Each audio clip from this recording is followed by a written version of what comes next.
Ba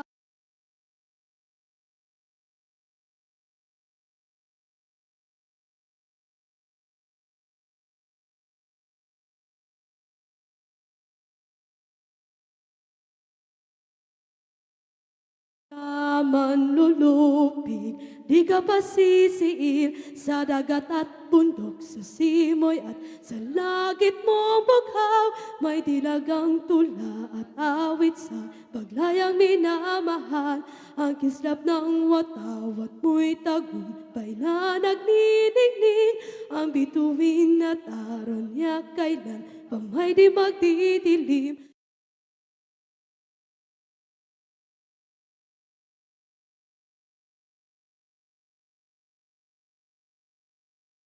Mo aming ligaya na pag may mang-aapi ang mamatay ng dahil sa'yo. Okay, maaari na po tayong umupo.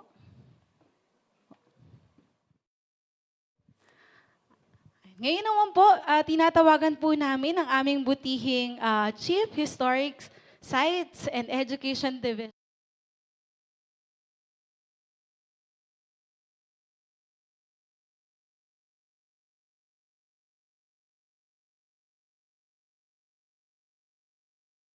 Maraming salamat po sa inyong lahat. Maraming salamat sa aming magandang MC, si Ayesha. Good morning, everyone. Talaga naman. Thank you so much. First of all po, we would like to thank the assistance of the Honorable Mayor Junard Chan for making all our events today very possible. Napakamatutulungin po ng LGU. Naging successful po at wala kaming suliranin na encounter. Lahat po very smooth, kaya we would like to thank everyone. We would like to thank Mayor and his people. Thank you very much po. And also, we would like to acknowledge the presence of our Lapu-Lapu City DepEd Schools Division Superintendent. Nakilala ko po kanina. Hello, ma'am. Dr. Marilyn Andales. Siyempre, thank you. Siyempre po, ina-acknowledge ko rin po yung ating guest lecturer, director, Jose Eleazar Bersales ng University of San Carlos Museum. Yes. And of course, people from RTVM, hello po. Mga professors, teachers, students from Lapu-Lapu City College, University of San Carlos, and schools under the DepEd Division offices of Cebu City, Cebu Province, and Lapu-Lapu City.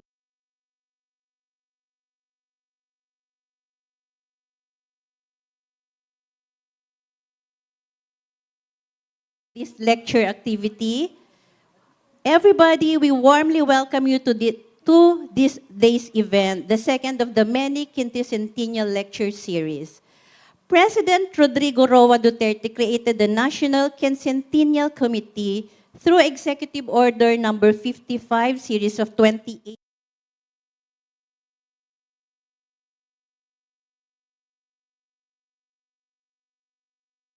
The first circumnavigation of the world and other related events in 2021. Hence, NQC, NHCP has prepared various activities to remember this historic event. Now, part of raising the people's awareness to the 2021 Quincentennial Commemorations in the Philippines is the exhibition of 2018 Miss Universe Catriona Gray's national costume. The national costume features the 16th century Visayan warrior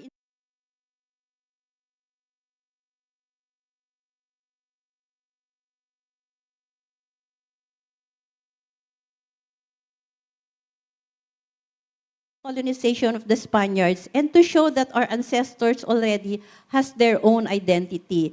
Now, this exhibit is seen in the lobby of this hotel. Nakita niyo po ba pagpasok niyo? Ang ganda-ganda. We invite you to view it, as well as your friends. Paki-invite din po siya. Examine it and learn from what it speaks about.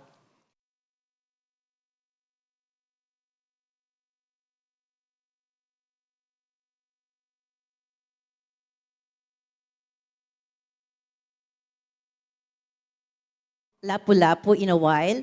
I hope that everyone will have a fruitful exchange of views and ideas this morning as we learn to appreciate the lessons of our history.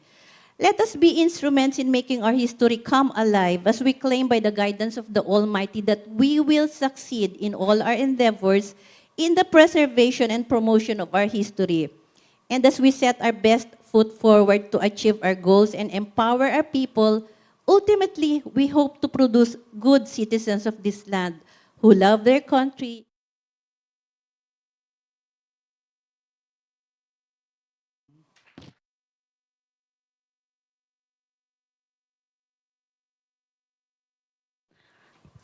Okay, sige. Gusto ko lang pong i-announce na tayo po ay live po via Facebook page po ng National Quincentennial Committee na NCCA, ng Radio TV Malacañang at ng PCOO. So, pwede po tayong panoorin. Pwede po tayong kaway-kaway dyan. Ayan. Sige. Gusto lang din po na yung pasalamat, syempre po sa NHCP, LGU,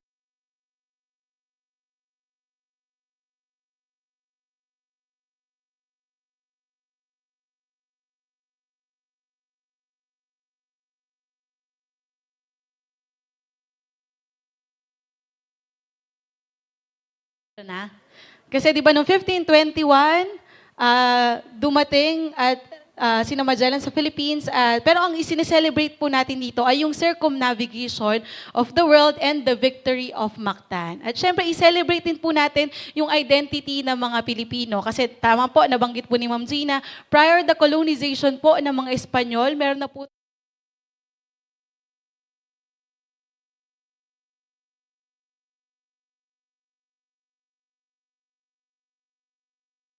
yung national costume ni Miss Catriona Gray, kagaya rin po na nabanggit ni Ma'am Gina. So, yung pong exhibit na ni Catriona, kung mapapansin po natin, yung po ay inspired by the Pintados, yung pang tattooed Visayan warriors po noong pre-Hispanic Philippines.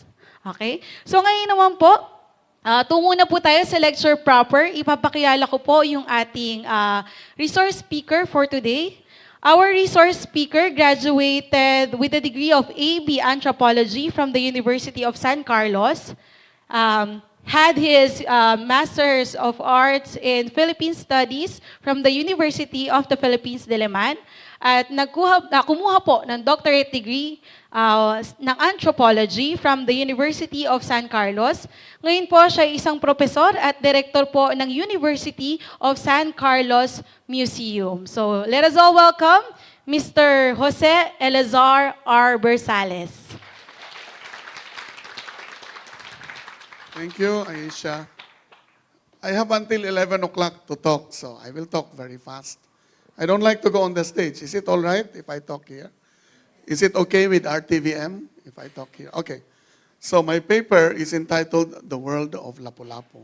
I prepared a series of slides to guide us because presenting the time of Lapu-Lapu is a very difficult one because no one actually from among us witnessed that period. But my talk will revolve around locating where Lapu-Lapu was,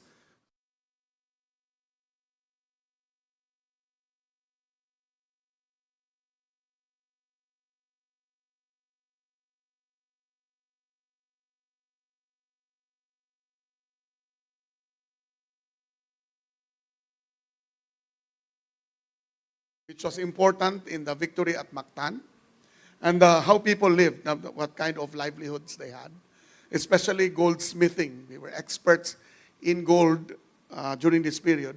And then the religion and our death practices. And I will conclude hopefully by 11 o'clock so that makapangutana mo. Now, since this is beamed live on Facebook, I'm told there are people from outside the country who might want to view this. I have to speak in English because there are many who are probably Tagalog and will not understand Bisaya, no? So is it okay? But from time to time,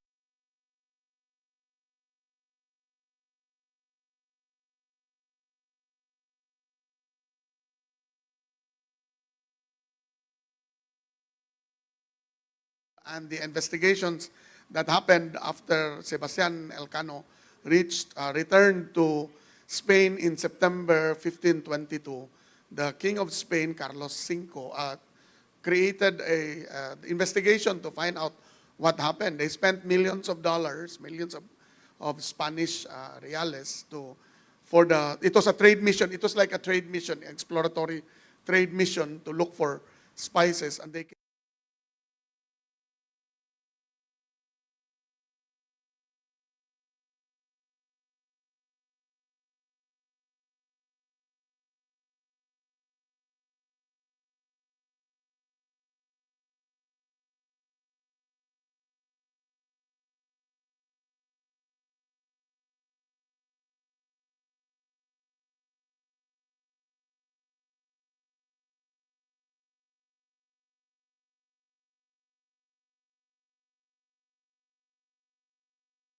of that fateful battle. And that 3 days before the battle, there was an attack. Only in one sentence, the Pigafetta mentioned, there was someone who did not accept the sovereignty of us, the Spaniards. And so we burned his village. Historians, especially Danilo Herona, who has written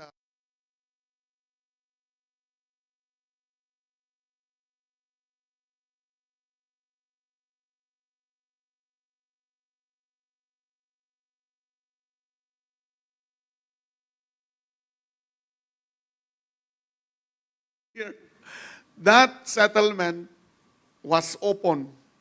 It's the location is clearly in the Portuguese records, Opon. So Opon was raided first, 3 days before the Battle of Mactan. This explains, if we follow the one historical suggestion, this explains the anger and the fierceness of the battle. No? The people of Mactan did not even allow Humabon's emissaries to bring back the body of Magellan. No? Magellan was decapitated and quartered. Yang lawas, giputol o kaupat, so putol ang kamot doha.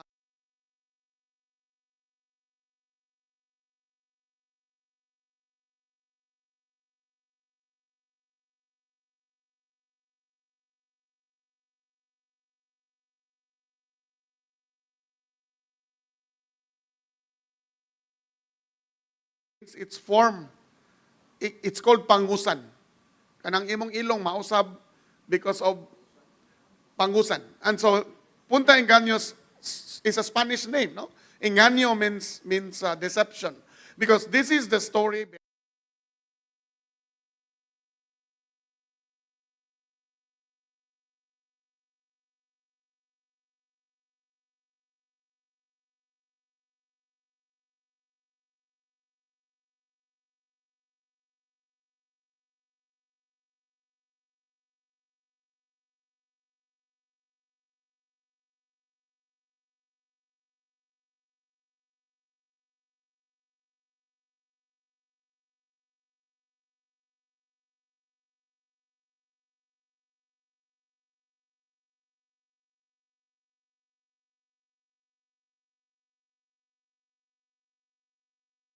In 80s, the Ming emperors closed off China from trading.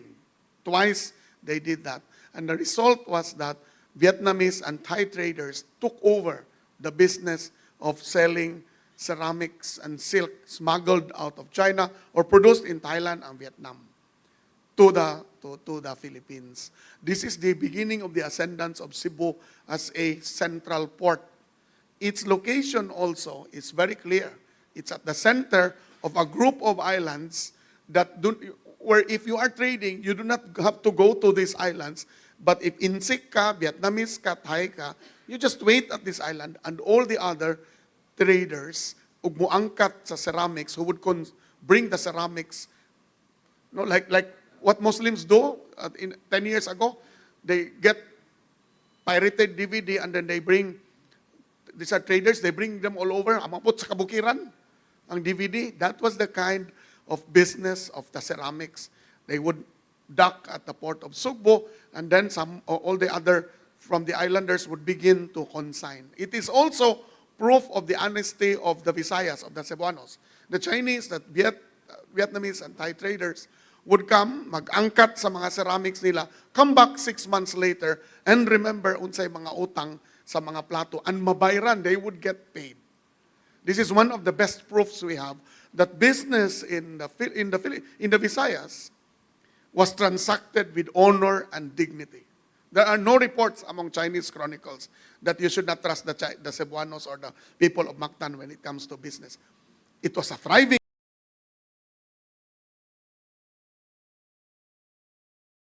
business for 100 years before the Spaniards arrived. There is an impact when the Spanish arrived. That's the beginning of the waning down of Cebu. Nabalhin ang galleon trade sa Manila, that's the time na collapse ang native economy. That's the first impact of the Spanish colonization. Our native economy based on barter and the payment using gold, panika, earrings, mana ibayad.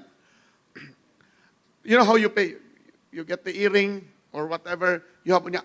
Tantaron ra na niya hatag timbangon.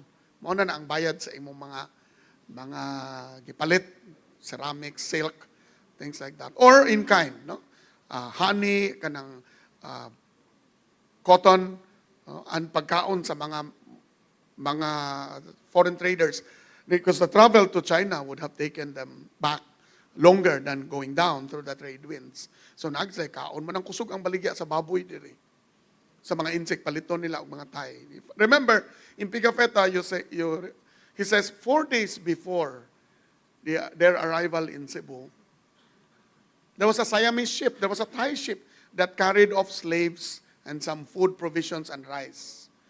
No? The slaving was a very important trading commodity of these islands. Okay? Now, so there is a historical group, or there's a train of thought that the settlement of Lapu-Lapu was not Punta Engaño. That is the site of the transfer of the settlement from Opong 4 days later to Pangusan to begin an encampment to begin resistance. No? A battle. Knowing what happened 3 days or 4 days before in Opon, Lapu-Lapu and his 3 or 2 other chief allies, not Sola was allied with Humabon, already began fighting stance. They were already prepared for a battle when they moved to Punta Engaño. No? So, kung taga Lapu-Lapu ka, you should be proud. The settlement of, according to one historical strain, the settlement of Lapu-Lapu was actually open. And the rivalry was because kada moagi gyud na hunungon gyud ng Lapu-Lapu ang insect mo stop mo pass by, pay tribute to me. Mauna man kag agi sa Opon padong Sugbo. But remember this, records show that Lapu-Lapu's sister was married to Humabon, one of Humabon's wives. But apparently, the one who was baptized as Queen Juana, and we do not know her name, Humamay, Bulakna, all those are inventions later. We do not know in historical record actually the name of Humabon's wife. That is why in the chronicles, in the reports, she is mentioned as baptized as Juana. And that is how her name has come to us. In the early century, after the revolution, people were creating all these kinds of folklore and stories to assert our sovereignty. And you have names like Humamay, Bulakna, all those things. Unfortunately, that does not occur in the historical record. That is probably because the Spaniards' patriarchal male society, the women do not exist in their records. And so Juana ends up named Juana. No? And then we invent certain names like Humamay, coming from Sumatra. Those are not true. Lapu-Lapu was not a Muslim, did not arrive from the Malay islands of Sumatra. He was here. They were related to Humabon by marriage.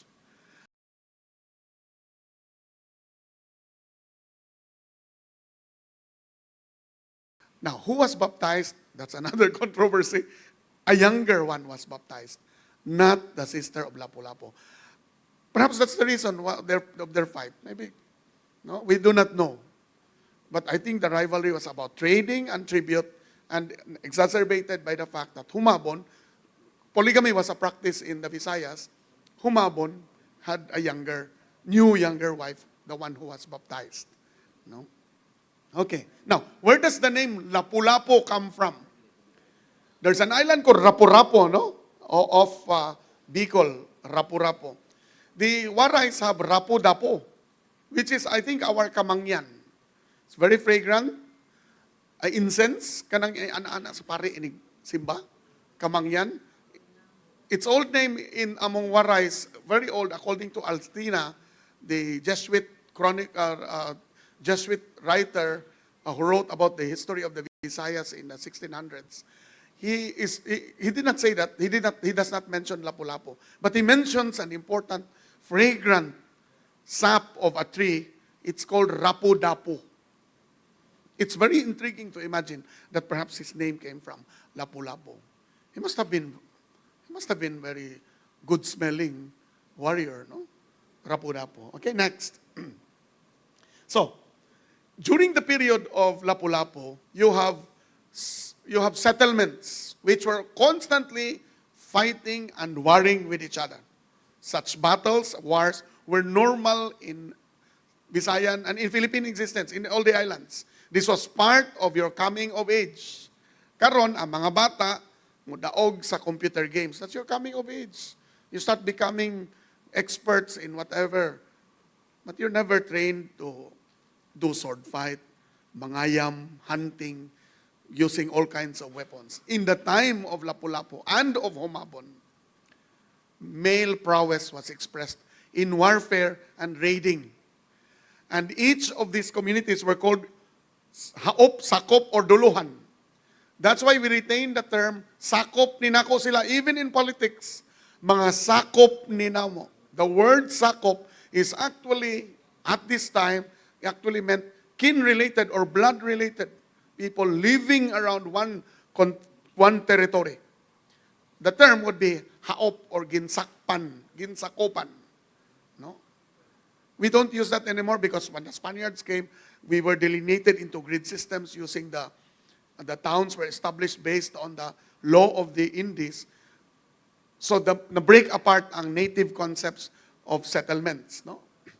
Gamuro, gahaupan, ginduluan, to have subjects.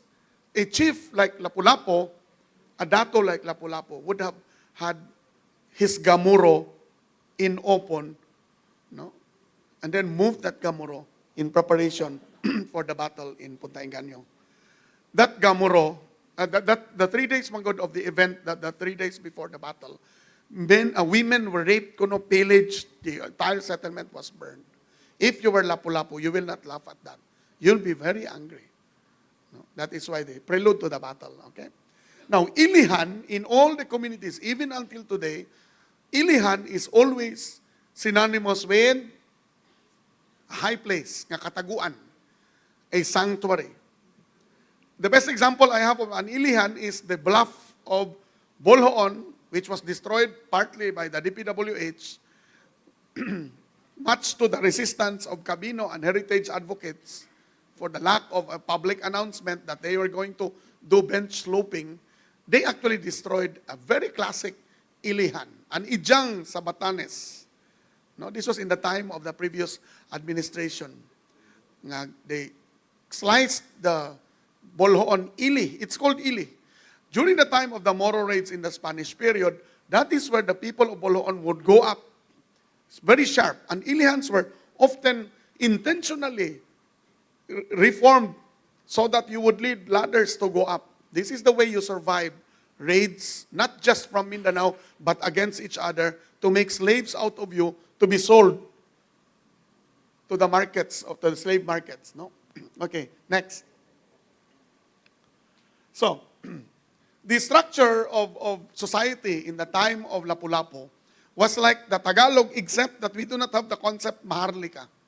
There is no word maharlika in the Visayas. It's a Tagalog word.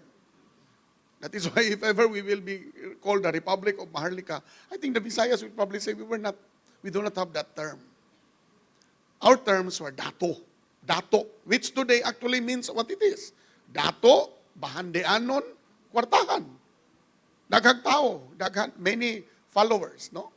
The dato and the sons of the dato were of high nobility.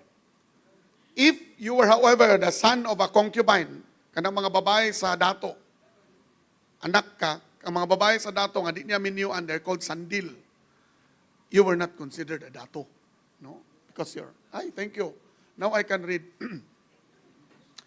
And then, the daughters and the wives of the dato, especially the daughters who are to be married off to nobility, are kept in rooms called, and they're called binokot. Binokot. There's a place in Cebu called Binokot. That probably is a place owned by a woman who used to be a binokot. Kang binokot, si binokot ang tag-iya. Probably one of the last binokots of Cebu, who were never allowed to even step on the ground because they are so precious. They're quote-unquote commodities. Very special children that can only be married off to datos of high nobility. So that they must have lived a lonely life. They're inside a house, served by servants. When they go down to the ground, they're not allowed to step on the ground. They're carried by slaves on their shoulders. Datos who marry binokots are really important, brave warriors, not ordinary ones. This is where you wonder, was Lapu-Lapu's sister who married Humabon a binokot? And was she replaced with an ordinary woman? And was this the reason why he got angry at Humabon? Well, we do not know. One can make all kinds of stories and speculate, but the record does not tell us anything. Okay, next.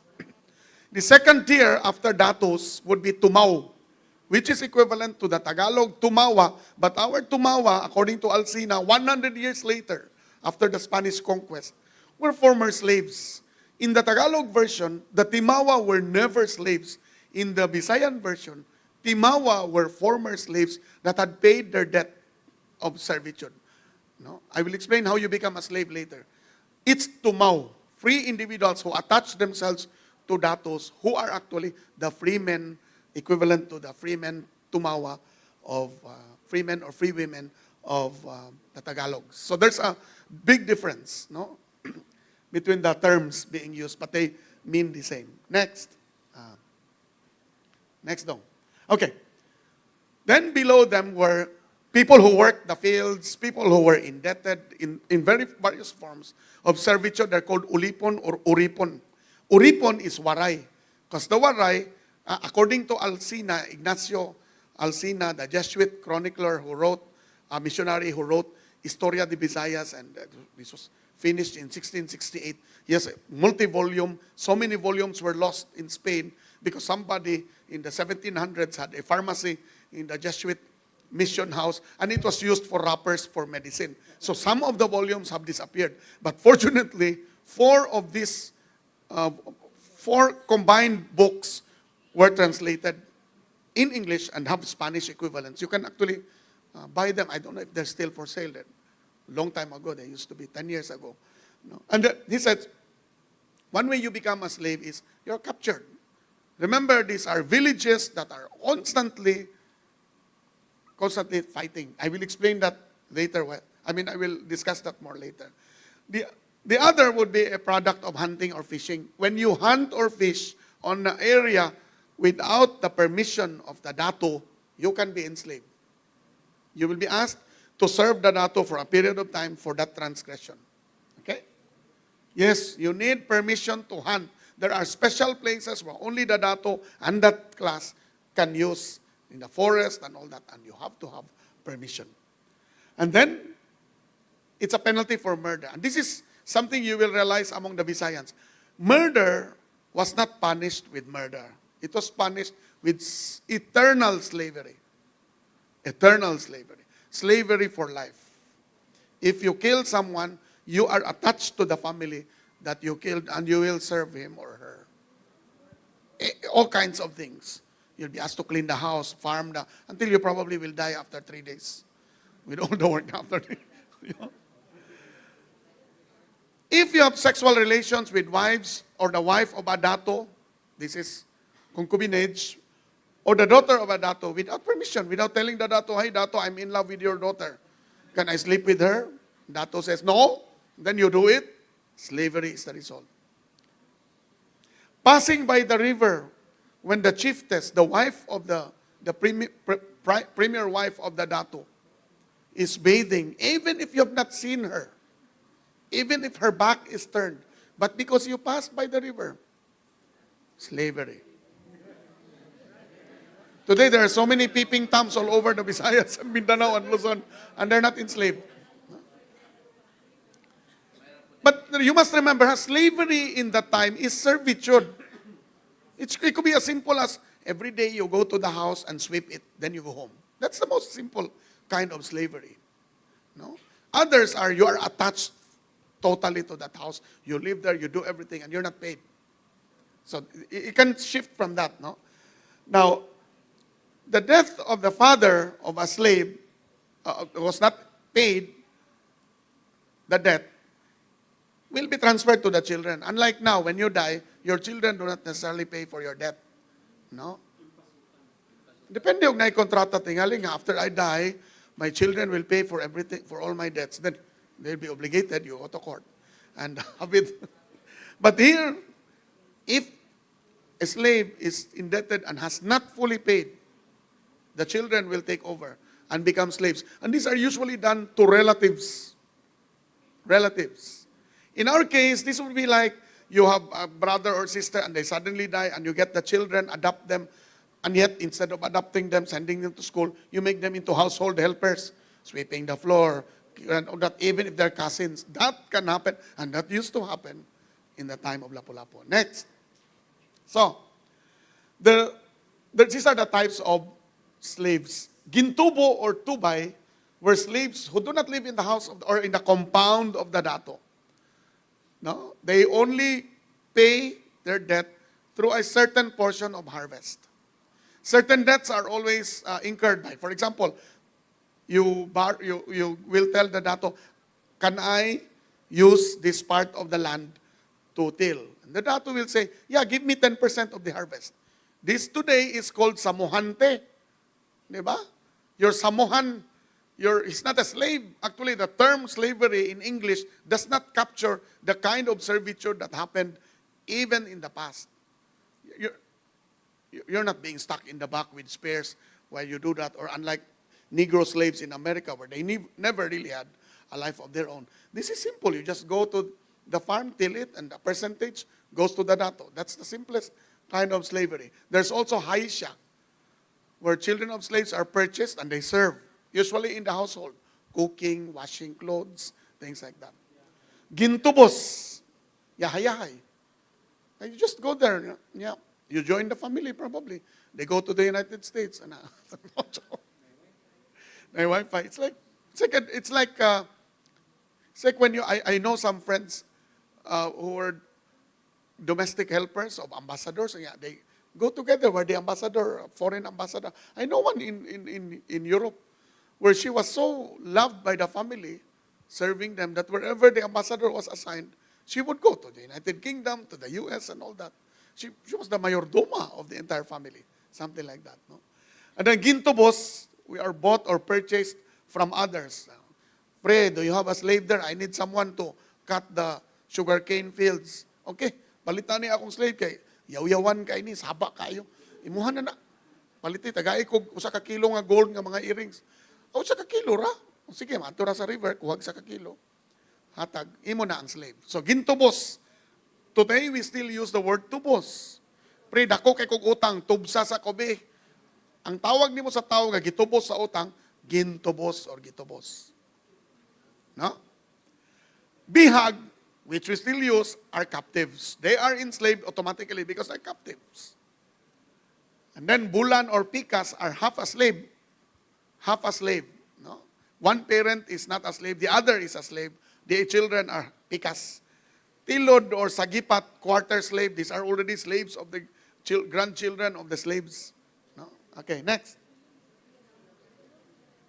Next, Dodong. Nakatulog na atong tig-operate. Next, Dong. Okay. Now, you enter, please. One more. Let's look at personal tattooing, no? Which was shown earlier. The islands of the Visayas, Panay, Cebu, Bohol, Negros, Samar, and Leyte, the people were called pintados. Our main clothing, actually, was not textile, but tattoo. And the tattoos could reach the face. And let me welcome the LTFRB head of Pampanga, my good friend, the oponganon, si Ahmed Quizon. No? Na-adresa niya igsuon ang former national president sa Philippine Tour Guides Association. Kasi maguwang ba ninyo? Si Ahmed di ay. Lincoln Med. He just came from Clark, Pampanga, where he's assigned as regional LTFRB to attend the lecture. So I'm frightened, no, to have someone do this. Now, so pintados tattooing was our main clothing. No? Init ang Philippines, you notice, di ba? That's why during summer, all of us, many of you go out and wear only shorts. At that time, you would not be naked because you'd have tattoos all over your body. No? If you were a warrior. No? Okay, next. Yeah, muna siya. The Boxer Codex, by the way, is called Boxer because Charles Boxer in the 50s, a historian, bought this book of rice paper made in 1595, probably for Gomez Perez Dasmariñas, the Governor General, to send to the King of Spain. It's probably an artwork by a Chinese painter because the way the artwork is done is like almost Chinese, no? The movement. But that captures the kind of tattooing we had. No? Only the private parts were not tattooed. And if you were really a brave warrior, the tattoos would be on their face. Let's move to the next slide now, because I will define some of these tattoos. Labid, for example, inch-wide lines, or those that go snaking or zigzagging, according to Sanchez, the Sanchez Dictionary of 1617. No? Tattooing usually began at the ankles when you're still young, and it goes up when you become a warrior. It's already in your face. Next. Yeah. So you have, next down. The chest was also tattooed, but in the form of breastplates. No? Began at the waistline, abdomen reached as far as the neck.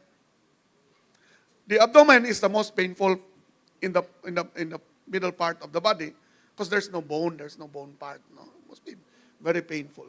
No? And then dubdub, a Visayan term for tattoos on the chest up to the throat. The neck, the cheek, the eyes, forehead were tattooed only among the more courageous. Only the brave warriors would have tattoos on their eyelids, on the neck, on their faces. Next. So, at the back, the tattoo extended from the ankles of both feet up to the waist, and then to the neck. The tattoos on the shoulders were called ablay. Next. Okay, next. And then daya-daya or tagur in among Ilong Kinarayan were tattoos in the arms. Alcina said, the Jesuit writer of 1668, they tattooed the arms like the legs. They left in the middle of the big stripes, which were to have a blue color, their whole decorations on the skin, which was not removed. The statue of Humabon in front of the Archdiocesan Museum of Cebu, the former Cathedral Museum, actually used to have a blue tattoo, and I think it spread because of the rain, and now he has a green body. He has turned avocado. Humabon has become an avocado. It's probably because of that paint that they used. Used to be blue. Tattooing among women, according to Scott, the women did not tattoo their bodies, but only in the hands, no? As far as the wrist, and rendered with great skill. All the fingers and the backside. But never, of course, the inner portion is difficult to tattoo. So the women would be only in the arms, in the hands, okay? On the hands. Okay. The streaks or lines, i-press ko nung isa dong if something comes out. Yeah. The streaks or lines curved up over the temples, the forehead, now you notice, that's a warrior. No? You'd have a taming. This would be like your taming, shield, tamin on your face. It's your actually mythical shield. By the way, these tattoos are not applied simply. There are rituals. Pag anito, when they are applied, there are rituals. No? Today, you go to a tattoo shop, you don't have rituals, no? You don't pray to the gods. And that each tattoo, pray to the God. This tattoo, pray to the... You don't do that. That's why you don't do magical things. That's why you can't defend yourselves when a snatcher snatches your phone. You don't know what to do. Because your tattoos were never applied mystically or spiritually. You should do that, no? So next time your cell phone is stolen, you know what to do. Which is to give it and run for your life. No, okay, next. Bangot are tattoos made on the face in a frightening mask. No? Also called langi. Murag nganga sa crocodile, nganga. Diri, no? Bangi. Sa lalaki ra niya ayaw magpatato ang babae. Okay, next. Next slide, Dodong. Okay, now, other than tattooing, and you'll find this at the University of San Carlos Museum, one of the most preserved skulls with a complete set. This came from Mactan. Here. The Cebuanos practiced tooth filing. Ang ngipon, limbason. Kuluran, either itom or pula. Because of the belief that only animals have white teeth. And we are not animals, therefore our teeth should not be white. To prevent the enamel and the crowns of the... You notice that only the incisors up to the premolars are applied or filed. This is because these are the only ones that show when you're smiling, you're smiling. So it's probably aesthetics or beauty. How do you do that? You file constantly. According to Pedro Chirino, the Jesuit of Cebu and also of Leyte, in 1601 he wrote Relación de las Islas Filipinas. He says he heard masses in Leyte and in Cebu where he could still see women and men with their teeth filed. Apparently, only those of high nobility could do this. Slaves, of course, were not allowed to file their teeth. Unless you were a dato and you were enslaved, you would have been a weird planting kamoting kahoy, and you have a lot of gold in your... You must have been captured and made into a slave. Because you can, if you're a dato and you're captured by another gamoro or village, you can be enslaved. You will be enslaved. So how do they do that? Limba sa bato. Ang tangon ang crown. Mag-tooth decay ka. Kontra man ni sa dentist, nawala imong enamel. They replace it with gold. How? Using an owl, a kind of barina, buslutan na siya. Hinay. Wabi makina in the 1600s. Ana, okay pa sir? Ana. Okay. Okay ra sir, kay pila man? 1, 2, 3, 4, 5, 6, 7, 8, 9. 9 raman ni ka nails sir. Unom raman dire. Sa opatra. So, hinay-hinay. Na-ready na ba imong gold, sir? Alo, pa di ay. Wala, nabuslot na ra ba? Ana. No? Ana, and one fell. Murag sa glansang. Isira ni siya sa likod. I-close back. Kaya kung di isira, di pipion, sa layo. Nga sir, kaya ako ng martilyohon na, pak, ana. Mahulog, inikaon ni muog. Kanang, ang pagkaon ani nga time kay dawa, dili rice. Kabog. Millet. Panikom miliatium. Scientific name. Kabog, pilit kaayo. Pero naay gold, dili mo pilit. Hadlok ang kabog sa gold. No, matangtang. Halop, there were those in some burials in the early 1980s, grabe ang looting. Many of these teeth were fully covered with gold. That's called halop. Halop. When I was growing up in Mindanao, sa Pagadian, natao mo ko Pagadian, I used to see mga Muslims, mga Marana, Atausog, tingal dito, nga ang ilang mga teeth covered yun with gold. No? Diba there is that joke among, in Mindanao, there is that joke, ang Bisaya, hambugiro kaayo dito sa iligan, dato nga Bisaya, pakita siyang singsing, ana-ana siya sa tindahan, sa merkado, ng mga Muslim na maligya, o dagang kayong mga butang, mga tinagtag. Tagpila na, ana, pakita yung mga diamond, tubagon pa sa Muslim, o tagjis, kay gold diri tanan, gold tanan. That's really pre-Spanish inana ta daghan tag gold. No? Tubagon sa Marana og tagjis nga naman. Lopig Bisaya, no? But that is true. Kusog kaayo sa Marana o Tausog, and they represent even our 16th century, 17th century world. They would have been like that. No? Daghag jewelry, daghag kuan, trading. No? Magamit biyan ani mo bayad, di ba? Hatag nimo bayad, no? Wala ang gold mo, adi tangtangon nimo. Hulo wa raman dako na di kay akong utang. Hulo nahurot naman ako jewelry. Ana. Next. Manunusod are the native dental native dental workers. Manunusod ang trabaho, panusod ang act of the teeth. Okay? And then also, press ko no one more dong. Ay, balik na wala. We also practice cranial molding or cranial modification or reformation. This is at the University of San Carlos. Inat ang mga ulo.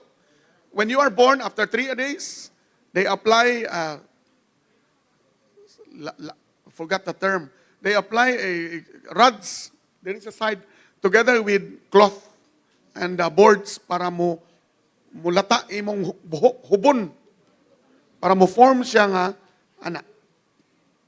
Muna ingon ni Pedro Chirino said, I would hear mass in Bohol, and at the back would be very old women with their head like that. Ang forehead, taas kuno kay sharp. Ang buhok nara sa luyo. Sadly, and this is one of the things the Spaniards did, they called this a demonic or evil practice. Kay barbaric kuno, nganong bata pa mata. 1 month raman ni, this happens only for 1 month. Manganak ka on the 3rd day or 2nd day, sugdan na nimo og press with boards ang forehead. No, tuyok-tuyok kada buntag. Mahilag na bata tabang. Di pa kasagit og tabang. Magkadugo og ayo na. Imura nang limpyuhan. Yan na may bandage. And then until ma-form. After 1 month, ma-form na. Humok pa man ang skull. Ma-form. Does it affect intelligence? Mausap ba imong utok? Muirog raman ang brain. Mayon, uy, ipabalin man tas taas. Musaka ta. So it doesn't make you buang or demented afterwards. Maybe it even sharpens your brain. Kaya the head is really sharp. Now, apparently, the purpose of head molding is aesthetic. I suspect that this is also because if you carry baskets with cloth and you climb a hill, it's easier to carry it with your forehead like that. Murag atsa ang imong forehead. So, diri ang magsaka ka sa bukid, normal ra kanta-kanta. Planting rice is never fun, no? Ana, could be. That's possibility. But only women were doing this. No? Apparently, Chirino said, women were doing this. No? Okay, next. Now, in terms of weapons, we will talk now about the very important part of Visayan society, Cebuano, Mactan society, where Magellan enters. Magellan was advised by the Spanish king, like all explorers, do not cause any problems. Do not provoke the people you will meet. This was his first violation. Never participate in any local problems. He defied those orders. He was given, when the Spanish sailors, explorers leave, they're asked to open the instructions only when they're already at sea. Aron di mo balik. So pag open sa instructions, never participate in local rivalries. Do not do harm to locals you will meet. Never. If they will do anything to you, atras yun, kuan yun. Because the purpose is trading baya. We're looking for spices and gold. Yeah, we participate in local fight. This was Magellan's biggest mistake. He came in a culture which was constantly fighting against each other in a society. No? Their opposition toward one another was so great at times, according to Alsina, that along a single river, if there were 2 or 3 towns, they usually had some at a short distance in a river, they were commonly enemies. Not only among themselves, but of those who live on the shores and beaches of the sea. This was a constant period of raiding village from one another for slaves. Negosyo man ang mga tao nga mo farm, mo tanom, no, mo service sa balay. Negosyo man na. Diba? Until now, slavery is still done. Diba? There's a lot of human trafficking now. And it's very sad. And this would have been, well, at that period, this was part of the society. You either resist, you either fight, or you get enslaved and get sold. No? Okay. Next. So, defensive weapons of the period are basically spears, throwing weapons, no, that you hurl. Bangkaw, which we still use today. There's a village here called Bangkaw, ba? Wala? Sa Upon? Asa ba Bangkaw? Okay. Now, a sungil is a pamo and a half long, the iron point and the 3 or 4 fingers wide, ang iyang ulo of the sungil. Budyak is longer, wider, thinner than sungil, which means this will pierce more than an ordinary bangkaw, a sungil. Pinamaskan is a spear of good proportion and shape, but ipangayam or pamanwa were smaller, ordinary, and less artistic spear. It is, I think, the pinamaskan where they apply silver, filigree, or gold on the blade. Ilang pian og design. No? Next, or the next one. Next dong. Natuog naman ato. Operator dong, next. Okay, now. Although Kris was not an invention in the Visayas, it was commonly used in the Visayas. And you know what a Kris is, or kalis? It's like a snake, di ba? And it's supposed to have mystical powers. Ang makatag-iya og kalis is supposed to have mystical powers ang imong snake. You know, there are stories where if you point kuno a mystical kalis to someone, tumba siya diretso. There are stories like that during this period. In fact, Alcina, I think, mentions one of those stories where a dato had a powerful snake, a Kris, where he would just point and people would die. Wala, time na. Aw, di pa? Okay. Di panawag na mo. No? Ano na mo dire? Now, kampilang, which was not an invention in the Visayas, was also commonly used. And this is suspected either to be the one used by the people of Lapu-Lapu during the Battle of Mactan. Kampilang. No? Long-bladed weapon, not of Visayan origin, but commonly used here. It's a product of barter and trading. Baladaw is the one you find, I think that's the baladaw. No? Kana siya. Baladaw, almost like a sungil but with a wooden handle shaped like a little cross. Now, ang handle niya, butangag ikog, butangag tail sa kagwang. Flying squirrels. Kagwang. You know why a person is called kagwang? Kagwang, which is a denigratory term, no? Buang or kagwang, stupido. Kagwang. You know, because in the 1600s, 1700s, Spaniards, we blame the Spaniards for killing our squirrels, our flying lemurs and squirrels. Because the kagwang does not run. He comes to you. Stupido gud mo, dool ni mo, niya imong madakpan. So mo nang inong ganig, katanga ba ni nga tao, imo na kagwang. Now you understand why we have an expression called kagwang. It's a flying squirrel, a squirrel that instead of running away upon seeing you, he comes forward and looks at you. Ano, pa-cute. Utlag liog, gamiton ang skin, gipada sa mga Augustinian missionaries and Jesuit missionaries. They were trading in kagwang skin to Spain. They were in Bohol, according to one report, they were sending kilos of kagwang skin, dried skin with the hair, to Spain para himuong kanang winter nga coats. Manang mga kagwang gyud kaayo kaluoy. No? Ana. So, butangan ang handle og ikog sa kagwang. No? Para nindot ba inigupat ana mismo Magellan. Unsa man iyang gida? Na may ana nga balibo aman ta ana. Mo toy nakapatay Magellan. Instead nga mag-concentrate sa gubat basin, sige tanong. Dagamang bitay-bitay. Muro bang nas Disneyland, no? Inana.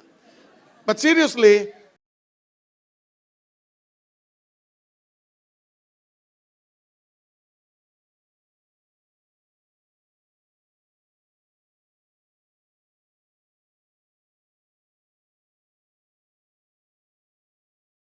these weapons were weapons of defense. No? And they could be used for warfare. No man kuno, no person goes to his farm without carrying either a kampilang or a baladaw. No? Baradaw. Now, there were also weapons nga taming, kanang defensive nga kuan kaning shields, taming. Baruti is akin to a coat of mail, sulupon, made of coarse wago cotton, worked with such a skill nga lisod mo penetrate maski bangkaw. Nobody knows how the wago looks like. Nobody actually. I went to in Madrid, the Museo Antropologia, which exhibited 1870s Exposition Filipinas. All the towns were asked to submit anything for an international exhibition in Madrid. After that, all of them were brought to the Antropologia, Museo Antropologia. And there's a huge exhibit of the Philippines there.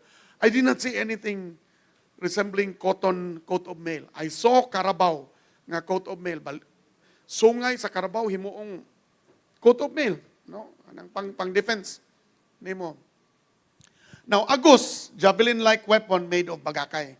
These were the ones that really killed Magellan. Remember, pagkatumba niya, gitabangan na yun siya. Naigo siya una siyang naong og spear. Dili man to metal. Stick man to. No? Unya, sa tiil. Natumba siya. Nya, talawan kayong mga katsila. Lubanig, panagan. Ingon si Magellan, retreat in flank form.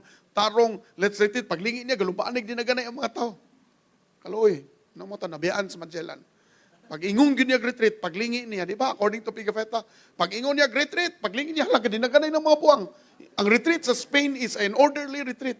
Military, biyan ang culture ang Spain. Nabungkag ko, pag-abot sa Punta Inganyo, parting Lapoka, dili nakaka-flanking form, mag-retreat. Di, naganay na. You can imagine the running, two cannon fires away ang barkong ilang ginalayo, kayo. Daganta kayo na, bahala na diya, Mayor, si Manong. No? Daganta kay 4 days later, ang pila ka adlaw mula may hiluan na tang humapon. Nanagan sila tanan. No? And then you have suyak, sharp sticks, which we still have today, suyak. Kanang mag-strike ang mga jeepney, suyakan ang mga di mo kuhan. Kini numero 1 mo strike kani adto nya mo suyak, karon mo na mo badlong sa mga suyak. Lahi naman ang mga strike karon ana mas Facebook. Mas powerful man ang social media. Di ba? Di na maayo magdagandagan sa dalan, init kay madaot atong skin. Mo post na ka sa Facebook ug reklamo, ang taranta tanan oy. No? Mo na suyak karon. Kaya lances made of bahay. Pangutana mo kinabuhi day ani ni na ba sa RTVM na. Kinabuhi ni Ahmed Quezon sa mga estudyante pa mi, nya aktivista pa mi kaniadto. Amo gina isaludo sa Lapu-Lapu. No? Hantod karon. Okay. Nya balatik is a kind of crossbow.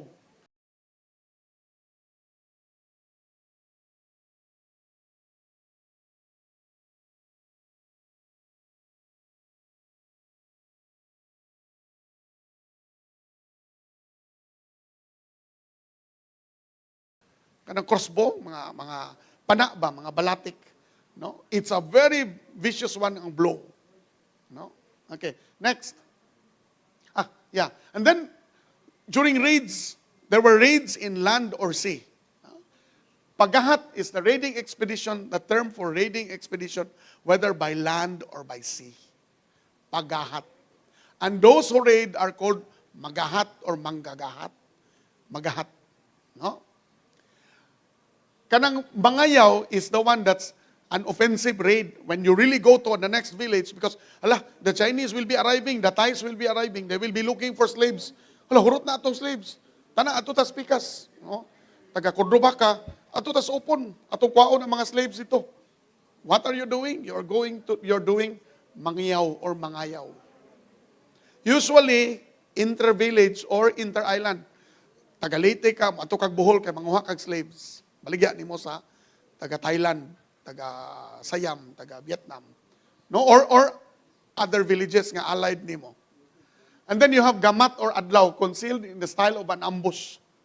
Kana magtago ka. Remember, in Legazpi's time, doon na siya duha ka Kastila who went down in somewhere in Bohol, I think, if I remember correctly.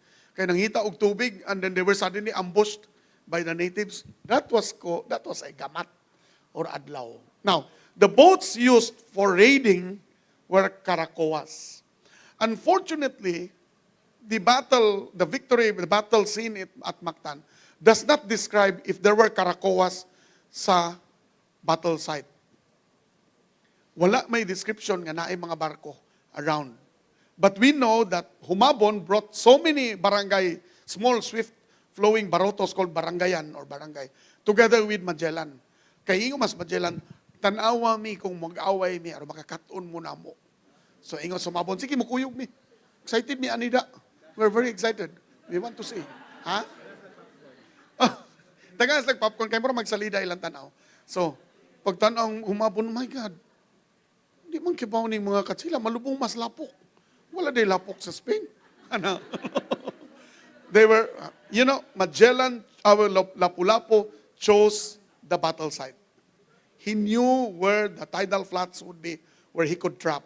This is a strategy. No? This was a strategy. He knew where to fight them. Kaya nagsige na magpadag emisary si Magellan nga ampo kang humabon. You know why, according to historians, dili yun siya, muampo ko sa mga Kastila. I will recognize the sovereignty of Spain, but I will never recognize someone who is below me. That's on the historical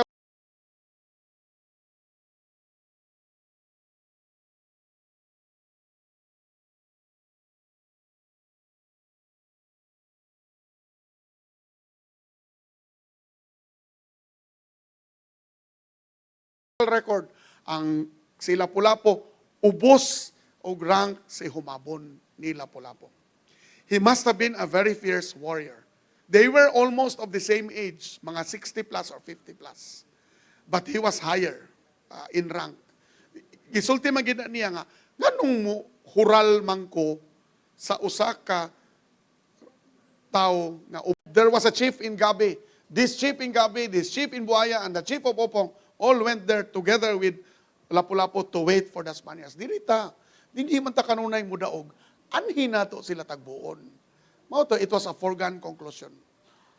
I don't know why humabon din at say, hala, kuyaw maning lugara. Sir, dili ta mo gubat diri. He trusted the Spaniards would really be able to fire their cannons. Remember, ang ilang gidanga nga barko, dili kaabot sa Punta Enganyo, kay low tide man na, inig Abril, alauna, kadlawon, hantod alas 11 sa udto, low tide, sayop si Magellan, o alauna sa hapon siya ning anak, makakaun pa siya sa sutukil, musaka ang tubig, budak ang iyang barko, makafire siya kanon, mulapos pa, mabot sa buaya. Pildig, hapon siya, kaya iyang kanon, mulapos man. So that was the reason, no? Now, Tangil or Kosase, these ships had banners announcing warfare. No? Tambuli or Koratong lugs were used to kanang warrior calls, tong, tong, tong, while battle is going on, naanay magsigig, bunal, para mo isog og samot ang mga tao, dili ni mingaw nga, ala, wala, naanay sa mga barko, magsigig, baang sa lugs so that everyone will be, grabe yun na. Manang your battle scene sa kanang kadaugan sa Mactan, kusog yun kayo na dapat ang kuratong tong, tong, tong, tong, tong while the battle is going on. Because that will make your warriors braver. You're being asked to move forward. Tong, tong, tong, tong, tong, way atrasay. No? Ana. So next.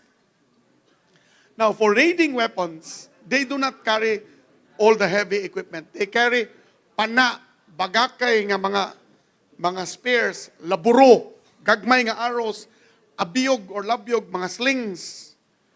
Tirador, mao man ni nakaigo sa naong tingali ni Magellan. Naigo man siya. Ingon si Juan, lance ko no'y naigo. No? Pero imagine, nagtiradoron ka. No? Nakarealize sila that all the corselets gisulob sa katsila, dili kaabot sa tiil. Di sila kalihok og metal ang ilang sulobon. So niingon ang mga tao ni Lapu-Lapu, within that hour, igon nato sa tiil. Tiradoron na ni mo sa tiil. So why? Kinsa may mo sponsor diri kay pagkog tirador, nga ato'y patinukon di aton tiradoron ang tiil. Maigo gani ang shin ni mo sa bato, good luck yun ka. Mo to, pag ingon ni Magellan nga retreat, paglingin niya, ang mga buwang, nangwala. Imbis ang retreat paatras unta nga gaatubang sa enemy, nagdinaganay. And of course, Pigafetta man ang author, siya ang hero. Wag yung kumubiya until namatay ang ako ang Lord, my Master. Mao man ay nakanindot ko ikay mo suwat. Mabutang man mo imong kagalingon nga ta. Okay, next. Pinayusan is a red cloth. No? This is the distinguishing dress of the most daring and brave. No one except those who had performed or proven acts of killing in other encounters could wear the red cloth. So your Lapu-Lapu should be wearing a red turban and a red bag. During warfare, by the way, hubuon na nila, the normal, you saw the earlier, ang sinina sa mga Cebuano, mga robes, nga silk or cotton, inigubat, hubuon na nila, bahag rin ginay sulubon. Kung agad kay, makita biyang tato, ikaw sa Magellan mo, anak ikaw, hunong sa ta, kinsa man sila. Nagwapo mga sinina, mukuyog man silang lawas, iniglako-lakaw, di mamapalid sa hangin. No? So fierce kay mga tato, nya bahagra. Wag yo dali kay di ka magunitan. No? Remember in warfare, labi na close quarters, wa kay gunitan kay wa may sinina. Di ba? Mag-away mo sa inyong silingan, labno tayo mga buhok, gisiay sinina, pero maghubo, shorts lang, lisod kayo. Sagpa-sagpa na lang kayo. So, mamatay magunitan. No? Ang daragagnan, were extremely brave warriors. Daragangan, wrong spelling, daragangan, were extremely brave warriors. Mo say daragangan, mga daragangan. No? Okay. Now, however, if you're women, you're allowed to wear red cloth. But among the men, only those wearing cloth deserve to wear them because they're really very brave. Di mahadlok mo patay. No? Now, in terms of livelihood, unsa naman ang orasa diha kabino? Ha? I don't know. Maybe more na available nga cloth. Yeah. Di mailan. Anyway, so in terms of agriculture, you have the main practice would be dibble stick planting, but it starts with kaingin. Sunugon ang usa ka hill for its weeds. Kaingin actually in the 16th century was not destructive.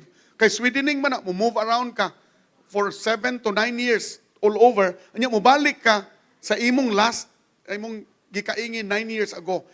In other words, the soil is allowed to refertilize. Its nutrition is restored. It became damaging in the 1900s and at present because you continuously kaingin the same place.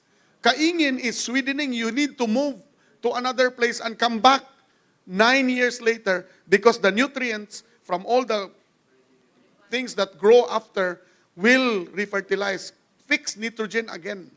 This becomes problematic in the present when you kaingin for 10 years the same lot, the same soil. It cannot replenish. No? So in this period, they would move around, burn. In fact, according to, di ba, the chroniclers ni Magellan ba nga, they saw or Legazpi, they saw the Siquijor Island nga magsiga ang bukid. Isla de los Fuegos, ilang tawag kay magsiga kuno ang bukid sa Siquijor. Nagsunog, nagkaingin. Kada gabi, mag-irog-irog ang kayo. Kay gairog man ang kaingin. No, mawala. Balik after 9 years, sunugo na sad. So, and then you have sabwag. Sabwag is a method of broadcasting the seeds. Sabwag. And then farmers still do that, sabwag. No? Now, in Cebu, because there's very little water, also in Mactan, rice was dry upland rice. Malos. Kanang dili kinanglan og tubig. Kanang uganga rice, kanang motubo sa yuta with no water. Well, imong bispisan or ulan during the rainy period. But it's not underwater. And in Cebu, today, it's the most expensive rice, right? When you say upland rice, it's the most expensive rice. It's very fragrant and it's very, very rare. Because gamay ra ang maproduce, no? Okay, next. Now, boat building was also practiced, of course, in this period. You had all kinds of boat. But the most basic generic term for the boat was the baroto, or if waray ka, baloto. No? A variety of boats. Normally, the planks and the body would come from tugas. No? Tugas or tupas. No? Vitex parviflora, the main type of hardwood. The Tagalogs call this mulave. Yes. It is also a favorite haligi for the houses lining the shores. When Pigafetta arrived in Magellan, he described the houses of Sugbo as lining the shores on haligi posts. The posts were made of tugas. No? Up to the 1700s, they could still see, Spaniards could still report some of the haligi which were still on the shores. Now, of course, you can't find the haligi because Cebu was reclaimed many times. In the late Spanish period, they expand ang carbon. In the American period, the first reclamations were done on carbon to straighten the shores. If you dig carbon, and ang senior citizens area, all those, you will still probably find the haligi that Pigafetta mentioned. Because when the SRP subway tunnel was excavated, many logs were removed and they came out. It is true. No? Now, daldag is a straight type of adz, murag atsa, used for gouging out the body, the center of the tugas, para mahimo nimong baroto. When planks are put to the side, tugas ang gamiton. An awl called lokob, auger, barina, is used to punch holes on the side or on the planks on top of the barangay, like the balangay of Butuan, to put pegs of wood used for tying all the planks together using vines. That's what happened to the balangay. Not balanghay, ha? It's a Spanish, it's an Italian spelling, Spanish spelling, and the H is silent. It's balangay or barangay sa ato. Not balanghay, no. That's a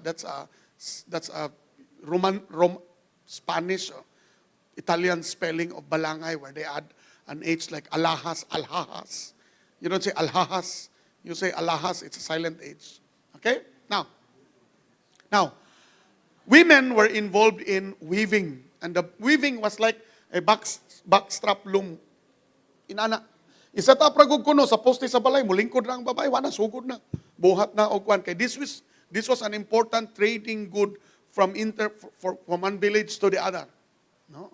This is Ifugao, of course. This is not Visayas, but this practice of the backstrap loom is common all over Southeast Asia. It's not only in the Ifugao, but it would look like that. And the man is, I don't know what is his role. Because this is usually a woman's job.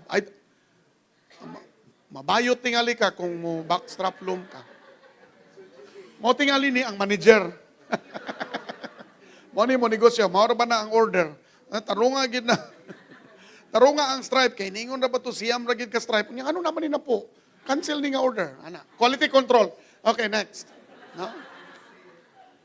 Goldsmithing was also an important tradition in Cebuano. Alcina says, pag abot sa mga insect, nimbati ang gold. He blames the Chinese. Ang mga sanglay traders kuno, when they arrived, they made goldsmithing a very common practice nga nahimong, pariyagod sa China, nga mass produce. Di ba? Pila man ka DVD ang mo-arrive gikas China. Pila ka habol, pila ka sabon, toothpaste, maling. Mass production, maay kayong Chinese. But when you do mass production, munaog ang quality. And according to Alcina, even in the 1600s, when Sanglay started trading in gold, ang mga tao, mamalit og gold ang insect or baliga gold, balikon as jewelry, mag-mass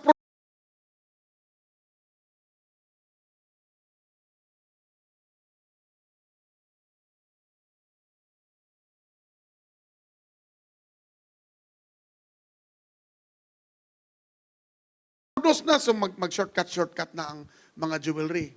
Ning disappear ang kamagi, which you find in Ayala. This is the kamagi of Ayala. It's made of small parts of gold tied together with gold thread to form a long necklace-like thing, baga kaayo, no? Which was supposed to be a mark of nobility. Maglakaw-lakaw ka sa gamuro. Lakaw ka sa kolon, snatcher, patay ka. Putol mo liog. This is about 40 million pesos. Or maybe 50. Oh, this is expensive. If this is genuine, and I think this is genuine. It's very expensive, not its price. Naay copper. No? Pinarugmok is a braided cord made of gold threads which were woven tightly so that each single thread requires separate work. It was called a little rattan.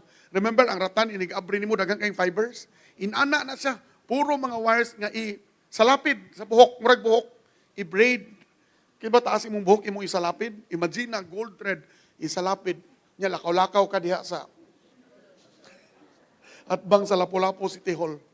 Makaabot ba ka kasunahan gamay? No? Others were gold buttons, gold beads, filigree, gold earrings, panika. Okay, next. Now, let's go to native religion.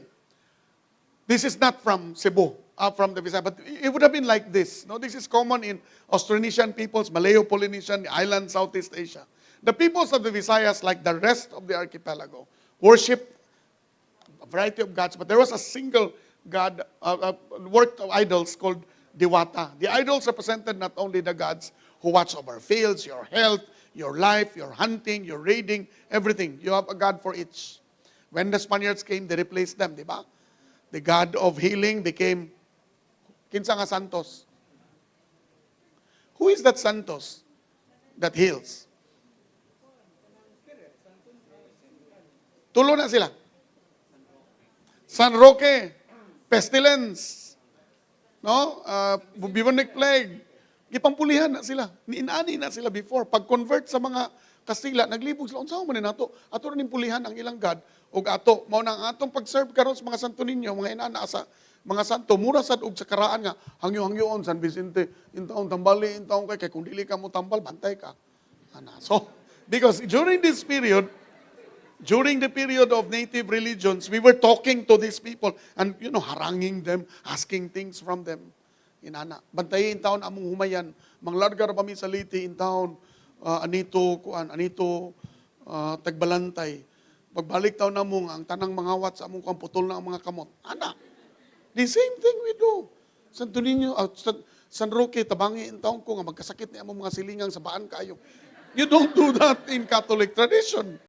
Pero pag abot ni mo Pilipinas nga, native pa ang religion, dali ra kayo kay maka-identify raman dayon.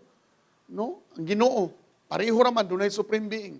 In fact, the word Ginoo comes from our native religion. Di ba na, gikas Kastila, ang word nga Ginoo.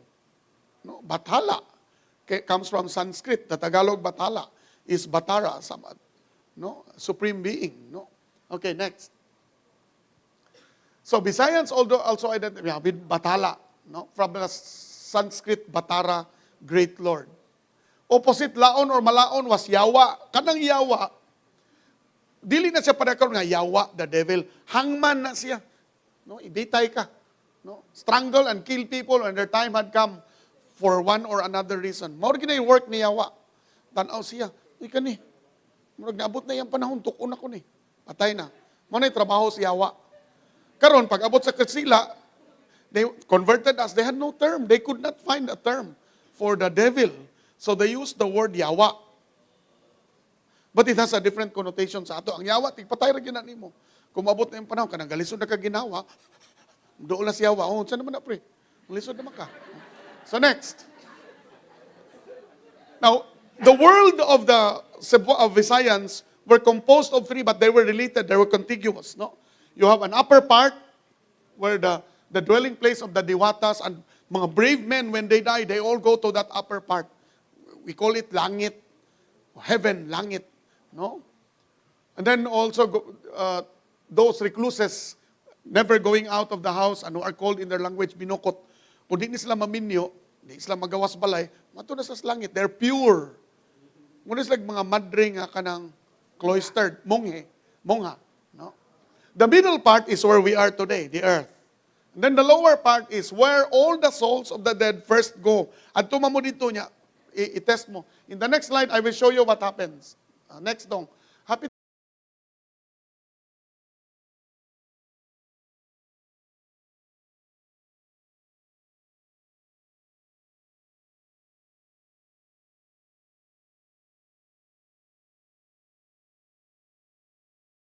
kumahuman. Bisayans practice their faith without a church. Ang number one ginato nga mga lugar for practicing the faith were caves, langob. Mga hantod karon mahadlok ta mo sudog langob. Ay sudog langob uy kinay mga tao diha nga dili ingon nato. You are being pre-colonial when you say that. Mutuo ka nga naay mga something sacred dili ingon nato, not like us. Someone else, Martian, taga Jupiter, whatever. You are actually pre-colonial, no? A simple setting up on an altar already constituted our faith in the pre-Spanish period. This was kanang altar, no? Outhouses for sacrifice, made of bamboo or kani in this case sa mamanwa in the 1950s, kahoy. No? Next dodong. So kani siya sa I think this is Fiji or some of the islands, but I'll just give you an example of what Pagafetta describes in Cebu. He saw that there were idols made of wood, concave ang likod, hollow. From behind, they have the arms and legs spread out and feet turned upwards. No, gana. A large face with 4 very large teeth like those of a wild boar. And they are all painted na mga tattoo. Ang mga idols. No? And then, nasuko sa Magellan, after sila gibaptize, and this is where you find the problem with baptism ba? Gipaspas mangguto nilang Magellan ang baptism. Pagkasunod ugma, way seminar, tanan, wa mo follow sa Catholic kuan, nya, humabon, ingon ra, maini, sige, magpabunyag taron, mo niya itong paawayon, kung natay mga kontra niya, maglingkod na ta, mga ano tag popcorn. Kaya ba, this was really an alliance, no? Kind of alliance. So, they just followed everything. Ana, sus, pagkasunod ugma, kay, ning adto mas ilang mga idols, butangag karne, sukos Magellan, biskot ni mga tawhana, mag-ura gani, bunyagan, nibalik na sa karaan. You can see nga, wag yun magkasinabtanay at this time, no? Okay. Now, next. Na pag anito, this is a mamanwa type of altar, and it would have looked like this, no? The ritual paraphernalia of pag anito, or we're offering, called a pantao, about a meter in height, pareho ana, dependent on the number of items to be placed. Usually plato, tubig, or pangasi, or rice wine, unya meat, nga walay asin. Namagit biyan, namoy tinuan nga, basta engkanto, wala ko na mailhan ang engkanto kung makita nimo kay walay laom diri sa lips. Medyo bungi dahil tingali yung natapak. Ana. Basta wala ko no unya dili ganahag parat. Ang engkanto does not like salt. It would have been like this. Offertory would have no salt to the gods. Okay? Now, the most important ritual was called pagtigman or pagtigom, no? The gathering of people. This is in Iloilo, in Haro, a Moro-Moro or Sinulog in Haro, taken photographed in 1890s by, I forgot kaning si Laurencio, nga Spanish nga newspaperman who was in the Philippines. Everyone, regardless of age, sex, social standing, would converge on a place selected by the dato or chief for whatever reason, no? Basta pagtigom. And then there would be a lot of butchering of wild pigs hunted down together with deer. Kusog kita muka og baboy. Island cultures in Southeast Asia, pig culture gina mukaon kitag baboy. Munang uban ninyo mamatay gyud sayo. No, 30 pa edad tumba na kay kaon sa tambok sa baboy. Ilabay ang unod, ibilin nga ang tambok ray kaunon, dato ang doktor. Next. Ritual practitioners were 3. There were asog, ato, and women were called daitan, bailan, or bailana, or babaylan. Lately, in the 1700s, 1800s, and of the present, doon na yung mga lalaki nga tawgog bailan, balyan ilang tawag, among manobo, mga inana. No? Next, I will explain who they are. Next dong. The daitan comes from word dait, panagdait, amigo, friendship, alluding to siya, amigo sa mga dili ingonato, friends with the spirits. A daitan is someone who can commune with the spirits. And the spirits are usually found in what type of tree? Balete or dalakit. Dalakit, no? Maugid na yung sacred tree. Manang, if the Philippines were deforested through development, there would be one tree left behind. It would be the dalakit. Di gina mo putol imong tao, imong silingan, no, imong ihar. Pre putlan ning dalakit sa among balay bi dakit. Wa gyud mo putulan na mahadlok. Kay naay dakong syudad diha sa sulod nga nagpuyo ang mga engkanto na Chevrolet, na ay lain-laing mga sakyanan, di ba? Next. I grew up with that kind of belief biya nga kani nga kahoy na nagpuyo din ha. Nya dako kay nga syudad dagang suga. Mao nang naay mga aninipot magabi kay part na silang suga nga nanubra ilang pagawson. Okay. The asog, on the other hand, were neither male nor female. Mga bayot ni sila. They cannot commune with they're neither male or female. They have effeminate characteristics. No? There is a suspicion, for example, among some people that the Tamblot revolt was led by a Bailan who was bayot. There is no proof. But he was male, took on female clothes during the fight, during inana. No? Moni siya si Tamblot from the NCC. Kuha man to siya, spiritista, kanang Bailan. Asog probably or whatever. No, next.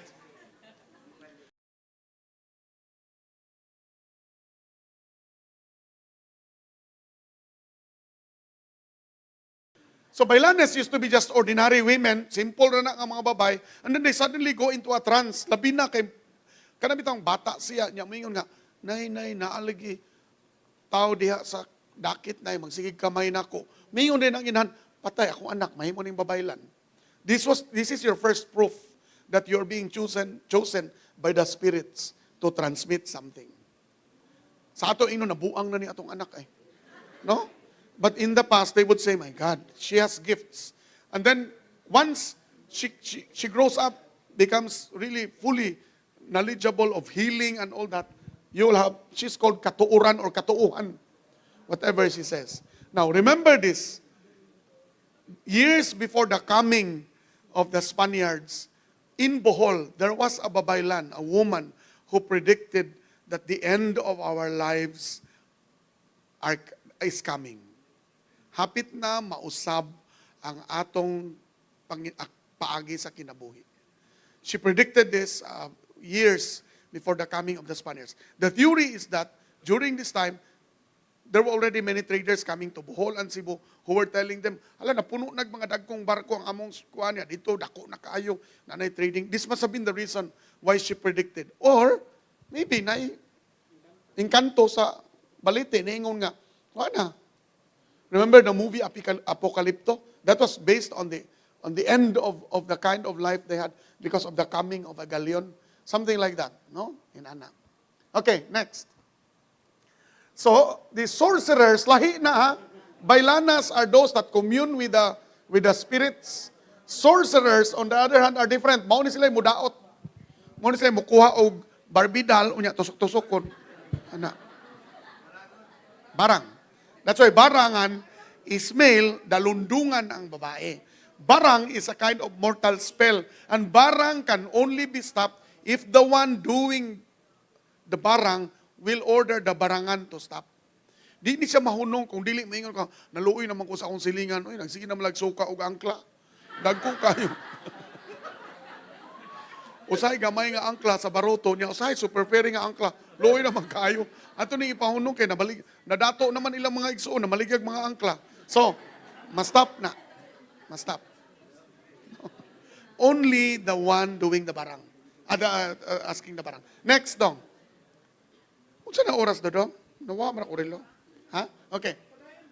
So, according to Luarca, Kapitan Miguel Luarca, who was here in the late 1500s to explore the islands and report, he says, when a person from the Iligaines, the people of Cebu, Bohol, Bantayan, he or she, whether good or bad in life, goes into the infernal, kumamatay, goes into the infernal regions, goes to the lower world, where he or she will be brought to Simuran and Singinarugun, gods of the lower region, by the god Maghuayen. This is one version of the lower world. Next now. It says, by means of ritual sacrifices, pag anito, made to the god Pandake, their souls are redeemed. That is one version. But the souls of those who were living relatives too poor to make a ritual, they are forever condemned to the lower regions. Dili kagawas kay dili ampuan. So you see there are equivalents in Catholic concepts of death prayers. Sayon kaayo ang novena sa Katoliko, ampuan ra ka siyam kaadlaw. There are series of prayers. In native cultures, dunay requirements, no? Nga mga pag-anito, pakaon sa mga gods. And usually it involves gold and meat. Okay? Next. Next, Dodong. Okay, nahanan ako pag-unituhan ng bata kay mahinay. Now, next. This is another version by Alcina 100 years later. He says, all the dead go to a place called Saad. Abot sa next world, makita nga, uy, si Talpulano, daghang gold. Okay, welcome. Nga pag-abris lumon, uy, mga ni gold. Kaway ayo aning bataa. Nahala, diya ra ka, pabilin ra ka diya. Higdara diya. No? So, when he or she was, if a hunter, she would hunt in Barayas, the other Saad world called Barayas. Okay? Okay, next. Now, inikamatay nimo when you die, there are people who are hired to cry. They are called kanugon. We probably got this from the Chinese, professional mourners. Nganong doon na may professional mourners? Tigsagit na sa parahaya, mo anan say, Oh, anong namatay man in taong ka, nga maayo man kay ka. Ang tanan nga mga binaw sa una, sa kagulangan, mamatay gyud makakita nimo. Ang tanang mga baboy ihas, mangnagan, unya mukalit og bikangkang mga tumbak inigabot nimo. Inana ka ka brave, no? Makuyapan ang tanang mga baboy, makakita lang nimo. Ilahang samad-samaran, ilang lawas, niya himong humba dayon. Inana ka kaisog. Mismo ang mga baboy ihas, lutoon nila lain ilang lawas, makakita pa lang nimo. So, mga superlatives kinaisulti. Anong namatay man ka? Why do they have this? Because ang wife, di man na allowed, daghan man nagbuhaton ang wife, putlon iyang buhok, dili paligoon, di pakanon og karne, pakanon og puro utanon while naghaya sa patay. Whereas ang tanan sa ubos, kay sa sulod man na sa balay, tanan sa ubos, magsige kaog karne, inom og tuba. Ang asawa ug ang mga anak nga namatyan, halos way kaon. Pagkanon og utan, way karne, nga dili parat, nga inana baluoy kayo. Dili pareha sa haya karon nga sus. Naay skyflakes, naay cake, naay kuan ana sus. Popcorn, kape, sag-asa no? Okay, next. The death of a village chief would be marked by total silence. Musagit kani kagkalit, slave. So di gyud ka magsaba. Hala namatay man dai si Dato Talpulano. Hala ayaw mong tingog, dili ta magsaba. Hilom ta tanan. Wagi ta sa iyang balay, muduko gyud ka, no? Passing or refrain from shouting, di kayo, day namatay imong papa. Ah, na slave. Slave na. No? Ano ka? Shh. First penalty. Okay, tagaan. Parinti man ta. Ni bayri lang sa ko. No, wala inana, why bribery atong panahon na. Magsaba-saba ka nga, kuan, patay na yun, no? Even fishing within the territory of the village was disallowed for outsiders. No? Ngunang masud gani kag usa ka village, unya tinga ka mingaw man, ayaw gyud sagit nga, hoy, nganong mingaw mo? Namatyan na. No? Ayaw sagit. Diba? Okay. Widows and widowers and orphans as well as other relatives were required to fast. Could only eat vegetables, gagmay king amount, dahil tulura kalugas nga kamunggay imo karong adlaw day ha.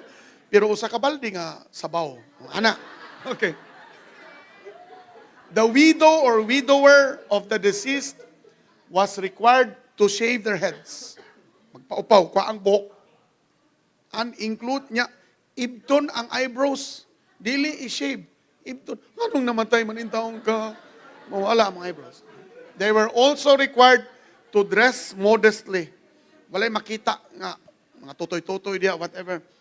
No? And hide themselves in the house with the windows closed. So makita ka ni kag balayng sarado, namatyan na.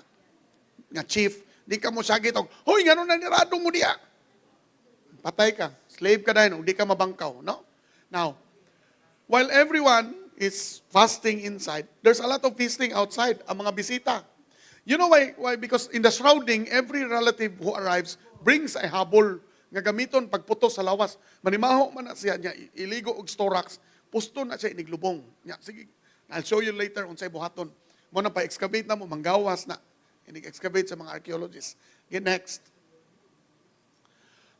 The body will undergo, while it's being maglament na lamentations, mga syagit, namatay na siya, dili na mabuhi, mulakaw na gyud ni sa laing langit. Anana, lamentation. No, nga syagit, sayang, anong nainani man, Ginoo, malaon, anong imong gikuha kung bana. Bata pa man ta kaini, 90 pa edad. But they would not know their age, kaya wa may counting of the years at the time. Agricultural man na ang cycle, wa may calendar. So why birthday? Di ka kibaw ka sa iyong birthday. No? So, tiguang na gyud ni, kay namuti na ang buhok, pero bata pa man gyud para nako, nganong imong gikuha. Ana. Liguon ang lawas, mga humot kay nga mga herbs, no? Poured into the mouth and around the lungon or coffin. Heavy oil was used on the hair, especially the wealthy. Butang lana ang buhok. Heavy kay nga lana, murag gel, no? Ana, next. Now, inigluko, padong na ilubong, ishroud na tabunan. All the relatives must bring a shroud, a blanket. And the shrouding begins. Tuyok-tuyok ko na ang mga cloth. Usually, the color is white. Sa Tagalog, itom. You will see the influence of the Chinese probably in the Visayas. Puti diri ang shrouds, ang mga cloth. Sa Tagalog, it's black. Loto sa ila, puti sa ato. No? Okay. So i-wrap na siya. The status of the dead depends on the number of wraps. Kung pobre ka, gamay ra mo aten si mong haya. Usara tayo magdaghabol. No, so ilubong ka dayon kay manimaho. Nya wa man sa ikagastong karne.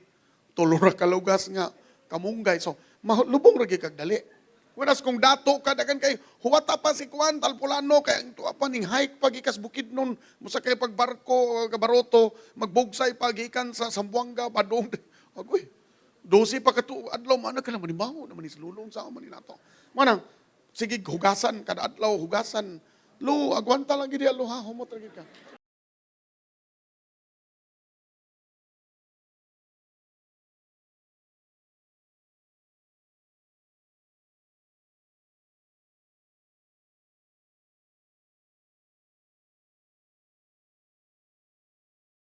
Next. At times while shrouding, the deceased was going on, inig-shroud, na uban mo insert og gold, shrouding, butang gold pieces. Mo nang inig-excavate, na uban ang mga gold, lain-laing part sa lawas. Kana, tungod na sa shrouding. Tuyok-tuyok. It's so difficult to find this because in the 1980s, grabe ang looting sa Visayas, Mindanao, and Luzon. Daghan kayong mga collectors nga nang gidesecrate ang mga burials. Even in the time of Legazpi, remember this, the first order of Legazpi when he arrived was Executive Order number 1. All soldiers and anyone part of the Spanish conquest, mga katsila, are prevented from desecrating native cemeteries and graves for gold. First order na ni Legazpi. Inana kagrabe ang gold sa Cebu o sa all over the islands. Kay ang iyang first order dili kay first order magtukod tag balay dili. First order ayaw mo og desecrate sa mga lubong for gold. And what was the reason? Because the gold belongs to the king. Di ay tungod kay pagrespeto sa mga nitibo kundi the gold belongs to the king, to the crown. Di na inyo, di sa naila kang hari sa hari na sa Espanya. So lipay na ta tingali stupas ngay salamat dili i-desecrate atong graves para di ay sa king ang gold, no? So, weapons or tools, ibutang sad sa kuan and then a lot of gold. Okay, next daw. Surrounding the deceased were the parahaya, magsigig chant, no? Ano man namatay man siya, ano man siya mudugay, hilak-hilak. Anya, mao ba ning ilang murag mananabtan karon? Di ba, i-hair nimo nga mo'y magampo. Bayran na nimo, di ba? Mag-memorize bago mong prayer, wala, alkansi kay imong lubong kung wala kay makita ang mananabtan. Kaya mo naglaon sa kaya ito, iampo karong hapon. Ang mananabtan ay bahala. Ang atong mananabtan, sabat mananabtan, is a Catholic tradition, a folk Catholic tradition. Wala man sa Espanya, mananabtan dito. Magdalam kag libro niya, basahon nimong prayer. Sa ato, that's an adjustment of the folk narrative from these kinds. But dili na maghilak, di ba? Wa may manabtan nga, gano'n na atong nung bilang primero. Ginoo! Di man muhilak ang mananabtan. Mao na na'y diferensya. Mo ana, sus kaluoy kas mananabtan ko man ay buhaton mo ana pa. Day, unsa day nahitabuan ni atong ampuan. Tagay kog mga kasakit ug ayo kay muhilak ra bagid mi dapat. Luoy kay mananabtan, no? Magtanaw tingin ng mga lonely kay nga salida sa cellphone kay padung lamang sugod na ang prayer. Mananaw sa tag mga subo kay nga ubi kay dapat gahilak na ta. Inana, no? And then, the shrouded body was laid out with all his or her jewelry. If the dead was married, the hair of the survivor spouse had to be cut. Okay. Next. Next slide. Now, lungon. Both parts of the lungon. This is at the University of San Carlos. We have a few lungons there. Some are secondary burial, meaning after gilubong kag pila ka tuig, hubkason ka, kwaon.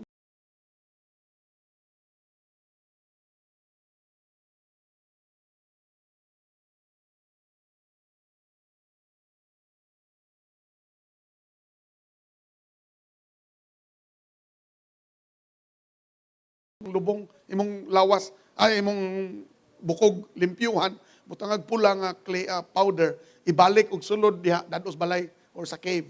Secondary nga burial. Primary sa ground, secondary kwaon. Mo nang naa sa amo. Lungon is fastened with rattan vines. It's sealed with a fastener kanang baga kay nga natural nga glue para dili kay uban man ilubong sa ilawom sa balay or isangat no sa balay. So magkaon mo, oh, lo, mga unta, yan ang lungon. Manimaho na, so mo nang isilo gayo. Okay, next.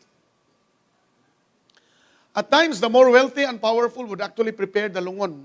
Pre, mag-andam na kong lungon, Mick, pre, kaya mamatay na ko 5 years from now. Okay lang. Asa naman ta? Because lungons are chosen by babaylan. Kanang kahoy mo, adto na siya, inikamatay ni mo.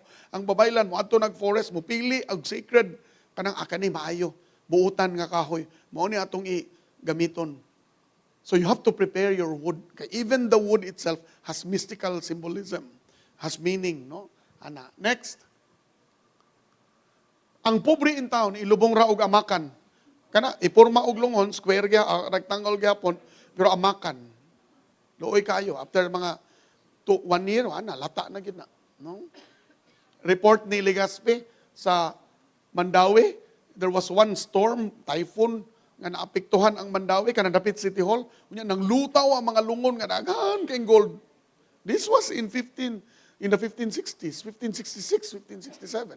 Nga nag-float ang mga lungon sa Mandawi. That Mandawi, near that City Hall, was a tampukan, minteryo, labayanan o lubnganan o patay. I would imagine that the church is standing there. I have 15 minutes. Happy na tamahuman. Okay, now next. The bones of the babaylan, kung babaylan ka, kahadlukan na imong bukog, usually ibitay na siya sa balite. After malubong, ikwaon ang bukog, ibitay sa balite. Unya, kumuagi ka, ayaw yung lingi, ayaw tanaw, duko, yun. Mabita na hantod karon, makita mong balite, hadlokon mo sa yung pirisa, bantay diya. Naing kanto diya, sagpaon ka, mahiwi mo ngaw. Ano? So, ang tanan intaw na Bell's palsy, ingnon nga, niagi nagbalite, niya gisagpa. Bell's palsy it's an illness. It's not caused by balite. Pero mo'y mapasangin lang intaw ang balite. No? Muduko, gyud ka. Ayog tanaw sa box. Huwaton gyud na nga malata ang box niya, mahug ang bukog. Ini kahug sa bukog, maagian nimo ayaw sa agi likay gyud ana. Ana kay kuyaw, no? Sign of respect. Next. So children and infants who died were interred in jars. Mao niya mo nakitan sa San Remio pag excavate na mo mga jar burials, mga bata nga bukog na sa sulod. Next. For young sons of datos of the principales, expensive tombs were done. Unya, dunay slaves, i-hire nga magpuyo forever, magbantay sa tomb. Unya, para mabuhi siya, iyang i-farm around the tomb. Siya mo na yung gamiton para mabuhi ang slave, pero bantayan gina niya ang lubong. Hantod mamatay siya, hantod siya mismo, mukuyog ang lubong nga. Adi na siya ikuyog, ilubong na siya laing lugar. No? Clean the tomb, clean the grave, mananom dia around para mabuhi siya. Okay? Next. Inside the coffin lay the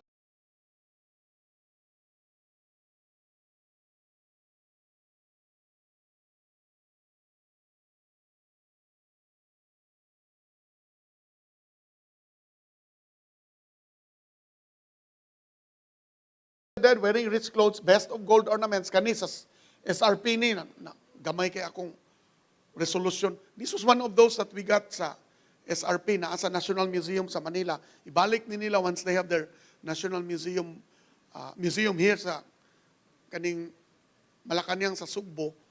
Kuha ni siya, gitapon sa naong sa usa ka babae ng tingali ito ni. Oh. Mata, ilong, ug baba. Okay, next. This is in Bolhoon, the elite are covered sa lungon before ibutang lungon, tabunan ang naong ug plato. This is actually a Japanese nga plate, no? Plato nga mga karaan, bahandi or karaan. Old kanang gipasapasa sa pamilya for a long time mo itabon sa naong. Excuse me. Next. Pieces of jewelry like kanio sa Bolhoon man ninako na excavate kanang panika, kanang earring nga gibalita in tawag sayop sa GMA nga, niingon ko nga, kuan, kaning hikaw ni Lapu-Lapu. Possibly, but not necessarily Lapu-Lapus. But they would have been wearing like this. Of course, during battle, ilan yung hubuon. Di ka magsulong mo alahas kung padong kag gubat. Di ba? Parihar kog mo ato kag kulon, imong hubuon, imong jewelry. Kay murag gubat itong napita. Next. Kani, report ni Alcina, in 1668, grabe na ang looting sa iyang time. On one occasion, gibaligyaan siya mga gold earrings nga nakautan sa usa ka native nag-uma. Kay imagine ka, even in the 1700s, 1600s, There were so many graves like this. Up to the 1980s, they could still excavate this, no? Different varieties of gold, necklaces, large size, exquisite craftsmanship. Iyang gipalit, gipadaan niya sa Spain. Natingali ni sa Agustinian headquarters in Valladolid, Museo Oriental. Next. Among the Visayans, the lungon was placed in one of three possible places: in the house, under the house, or on a hole somewhere dug with a slave around it, watching it. No? Okay, next. I'm winding down na. So, kung dato ka, a small island can be assigned where you will be buried. This is the belief of Homonon, no? Nga ang Homonon ko no was a cemetery. Nga dunay dato makakabantay. The banks of a river, some distance toward the river, mo nang most looters, they look for a river para mangawat og mga lubong. No? Okay, next. After burial, mo na niyang last. After the person is buried, kabing hililakay, ngisi na tanan kay inom na. Feasting. No? There's a lot of drinking depending on the social status of the deceased. Pag human yung lubong, uli sa balay, loong ba anay kaon, hinilakay, inom ang mga relatives. Okay? Finally, next. No. My concluding remarks, it is very clear from the evidence of the missionary accounts, even if they are written 100 years later, or 60 years, 50 years later, or even in the time of Pigafetta, that Cebu, the Visayas, Mactan, they were not tabula rasa. These were not places with nothing in them. These were places of civilization that were of comparable state to all the other settlements all over island Southeast Asia. Even ingong pas Alsina, pare-pareho ang mga rules, pare-pareho ang mga settlements diri sa Spanya. Up to that point, mingon pa si Alsina. But it was also a world full of warring settlements, trading, enslaving, para mudako ilang mga kingdom, ilang mga chiefdoms, ilang mga settlements. Okay? So clear. Thank you very much. Ayan, thank you so much po, Dr. Bersales. Meron po ba tayong mga questions? Questions? Okay pa. Saglit lang. Okay, we will be entertaining siguro po mga 5 questions.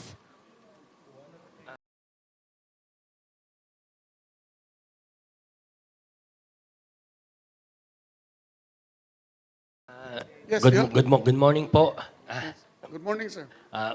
Bong Omega here. Tour guide po. Nagkahiya man, 32 years na ako na tour guide, but I don't know much of Lapu-Lapu. So I want to listen more about who is Lapu-Lapu. May birth date ba siya? Where is birthplace? Cebuano ba si Lapu-Lapu or Muslim? How did he live? How did he died? Was he a fisherman that fish became his name? Or what? Was he a sea thief or pirate? Please elaborate more on Lapu-Lapu, sir. My presentation was actually about Lapu-Lapu's life and the world he lived in. So he was a warrior. He was not Muslim. It is very clear from the Pigafetta Chronicles that at Humabon's court, there was a Mohammedan. He does not describe Humabon as a Muslim, but that an advisor of Humabon was a Muslim. So he was not. All these stories that he came from Sumatra, all these people, 10 Bornean datos, they're all considered fake lore. There is no proof to those things. These were native Sugbuanon, Mactangnon, Upunganon who were living here for generations. He was a brave warrior. In fact, he was so brave that Humabon was under him in that sense. No? He was a mangangayam. You are correct when you say, was he a pirate? It is possible because everyone was raiding each other. This was a mark of warriorship. Every community had to protect itself from another, as I showed earlier. He was a paramount ruler. Apparently, he had 3 chiefs with him. The chief of Gabi or Cordoba, the chief of Buaya, which is on the east, and his own Opong. Only the chief of Sula did not join him, surrendered to Humabon. When was he born? There is no calendar in pre-colonial times. We do not know. There were no birthdays. You would not be able to remember dates because in pre-colonial society, The reckoning of time is on the basis of agricultural cycle. Ting tanom, ting pugas, habagat, amihan, those were the markers of time. Ting habagat, habagat na, mananom na ta. Amihan na, mamugas na ta, whatever. Those were the marks. There is no such thing as a calendar of 12 months, doon ay mga ligid-ligid, mga kwan. Those are inventions coming later when the Spaniards came. Our reckoning, as in all of Southeast Asia, reckoning of time before the Western calendar appeared was through the agricultural cycle. Where did he go after?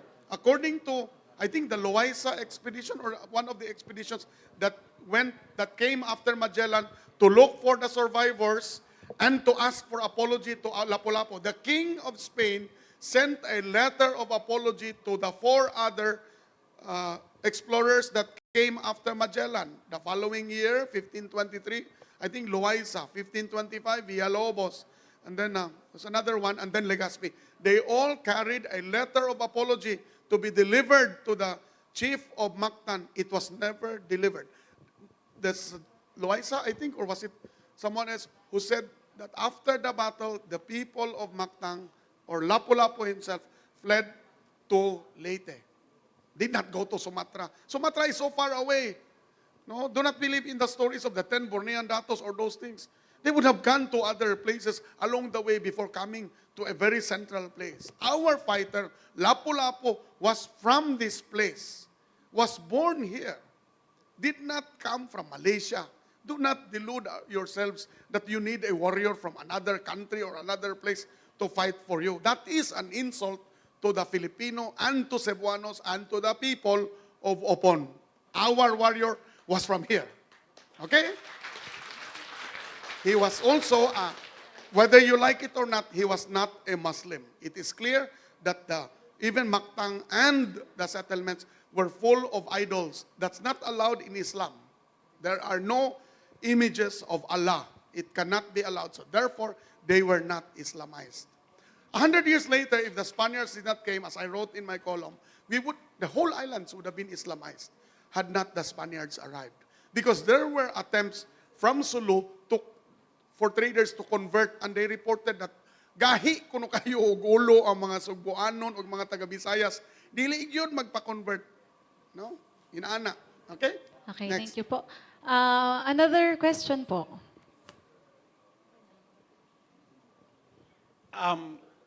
Your name? Cabino Guerrero. Il said Compiador defended what has become Spain prior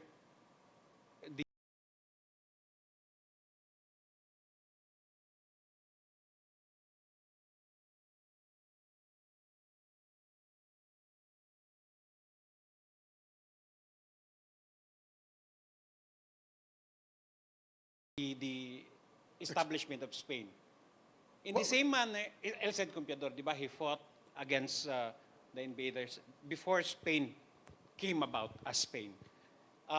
In the same manner, Lapu-Lapu defended the Philippines before it became the Philippines.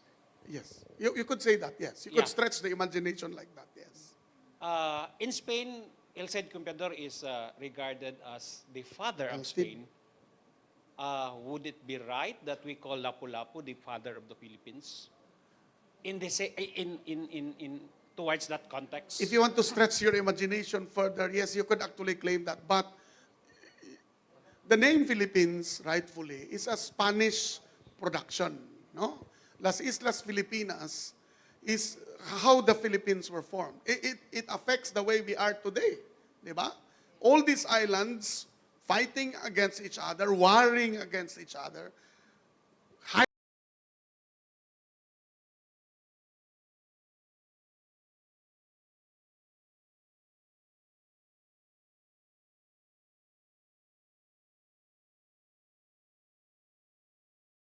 highly regionalistic, highly personalistic, were suddenly brought together into one colony. Today, our problems are a product of that single act of Spain. People of Mindanao, in Mindanao, do not necessarily think in the same way that we do. Even our cooking is all different. Our heritage food, all different. So we're a product of administrative fiat by the Spaniards. So to say that the Lapu-Lapu is a hero of the Philippines, yes, we could say that. But again, there was no such thing as he can be a national hero, yes.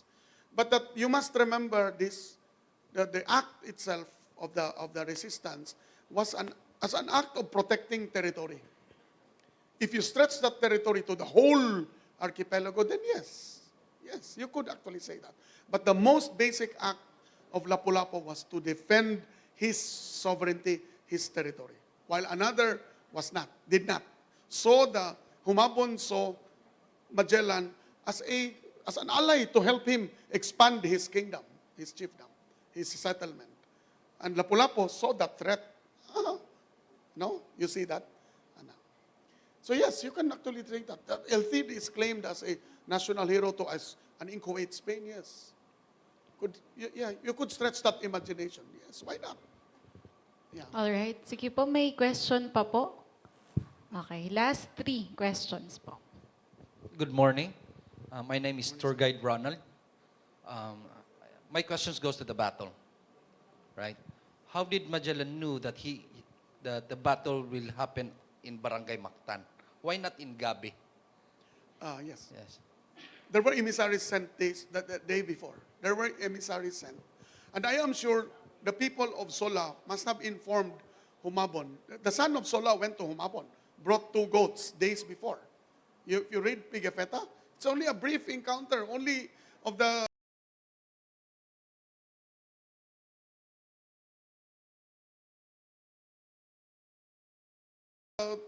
Viaggio Intorno al Mundo, the circumnavigation of the world, which is available. A version is on the internet, the Hakluyt edition. You can read it online, PDF format, you can download. It's only about 16 pages that talks of this period in Cebu. You can skip all the rest, Argentina, Chile, Patagonia, skip all that and read those pages. Somewhere around page 70 and around that is that period when they meet Humabon and the Battle of Mactan.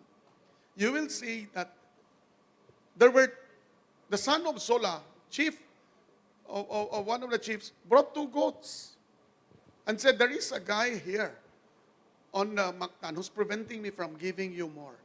This was an insinuation. This was already a call to arms.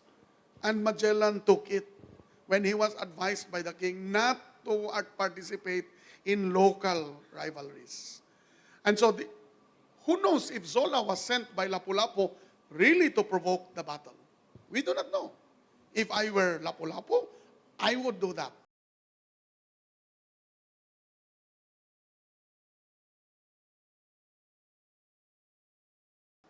I would send someone, pretend that he's an ally, to prepare my defenses. And where would I choose my battle? I will choose the site where I will do battle. In the same manner that the Vietnamese won against the Americans because they knew their terrain. Remember in the Vietnam War, the Americans complained that they could not sleep in the day because of the bullets, and they could not sleep at night because of all the mosquitoes in the swamps that they were stuck in. There were 2 enemies in the Vietnam War, the mosquito and the soldier, and the Vietnamese, the Viet Cong. When you know your terrain, you can defend it. And so that was one big mistake of Magellan. Okay, last 2 questions po. Yung mga students po ba may question? Baka nahihiya kayo ha? Ferdinand. Sige. Ferdinand, oh. No, Ferdinand Azcaraga is a good friend of mine. Hi, sir. Good morning. Ferdinand Azcaraga representing Cebu Vintage Bicycle Club and Dumaguete Collectors of City bicycles, Bicycle yeah. Club. My question is, what is your stand about the reenactment of the Battle of Mactan? Because based on how I see it, in the stage perspective, it's very different on how I read it according to Pigafetta's narration. I think the reenactment Kadaugan sa Mactan is a reenactment, an artistic reenactment. It does not pretend to be a genuine recollection of the event. There is a difference when you do theater and when you do what is historically correct. If you do the Battle of Mactan as it is written in Pigafetta, you will not have an audience. Because they will just be fighting in front on the water and on land, and they will be burning so to kill. The whole restaurants there will disappear. So this is called artistic license. For example, Magellan is slain by Lapu-Lapu. There is no historical truth.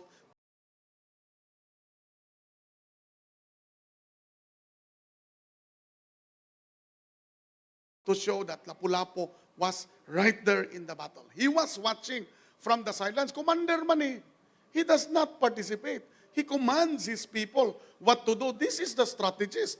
You do not, as a general, you do not go there and say, sige, away niyo while you are fighting. You also tell him, move there, move here while you are fighting. No, you cannot do that. Lapu-Lapu had to be the strategist creating the flanking that was discovered by the Spaniards. They were shocked. No? There was a frontal flank, a side flank, and a flank at the back. They were shocked at the method of resistance. Preparado si Lapu-Lapu, gitalikdan, niabot sa luyo o sa ka-flank. 1,500 na, imagine 200 katubang, 300, 500 sa luyo. They were trapped on terrain that ang tubig tagadiri with very heavy armor. Napildi sila indigenous methods of warfare. Nya ang gigamit ra, bangkaw, pana, inana. In the reenactment, na ay sayaw, na ay kanta. Of course, walay sayaw o kanta. It is, because you have to understand, Ferdinand, the reenactment is to entertain while at the same time telling everyone as much as possible that this happened. So that is to be allowed because that's what artistic license is all about. In the life of Rizal, if you make a play out of it, you have to create. Mo ng mga movie bitaw nga, true to life movies are not necessarily what really happened. They add things to make, kay ang audience, kung true to life imong movie, matulog yun na because life is boring. Butangan ginanimog uyab, life ni General Luna, mga ina, butangan ginanimog mga twists and turns inana. Some of them are artistic licensing. And we must accept that. No? You narrow down the battle scene to that area. The battle spread actually. Dako man ang area of battle. Di naman takaabot sa Shangri-La, kaya di man tapasudlon magdagtaming og mga pana dito, managan ng mga Hapon. No? You could really do a reenactment with 1,500, unya, manguha tag mga katsila, nga atog yung pangdunggab-dunggabon, ginagmay na mga dugo. But the battle scene would really stretch to the shoreline. Unya, masunog lagi ang sutukil. So, i-reduce man na nimo to a certain period where everyone is gathered. Mao na siya may nana. This is like in the sense of a moro-moro, which reenacts the Spanish removal of the Moors out of Spain. Ibutang biyan nimo intablado. Mo na ni pag-abot sa Karkar og sa Cebu, gigawas og linambay kay di man masud sa stage. Ang swordplay murag mga lambay, magpinatakilid ang sayaw sa moro-moro. Kaya mahug man ka stage kung magatbangay mo. Plus in staging, di man ka pwede magtalikod sa audience. There are things that in theater have to be accepted as part of the performance. So in other words, take the kadaugan as a performance. No? Performance gina siya. Ana, mo nang kinahanglan di kaayo taas og ilong ang Lapu-Lapu, unya maugi muslay Magellan niya kinahanglan katsila kay ignaw niya bunguton. Kinahanglan nagibungot bisag batanon nga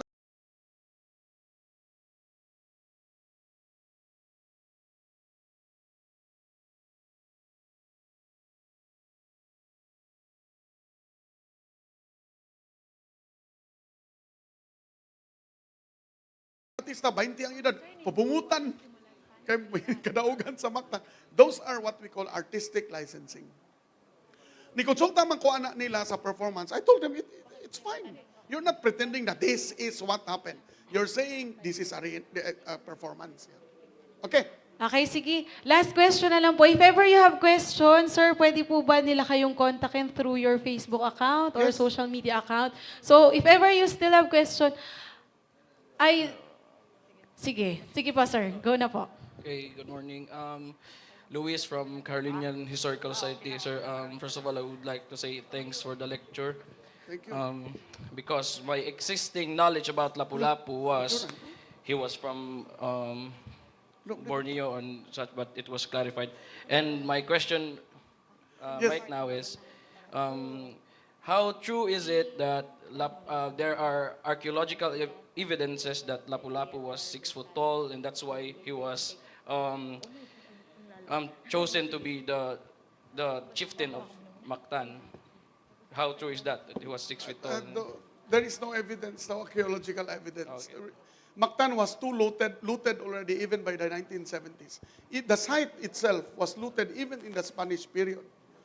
No? Pagsugod yung butang sa monumento ni Magellan in the 1880s, gisugdan kita nagkaot sa mga tao around it thinking nagang gold.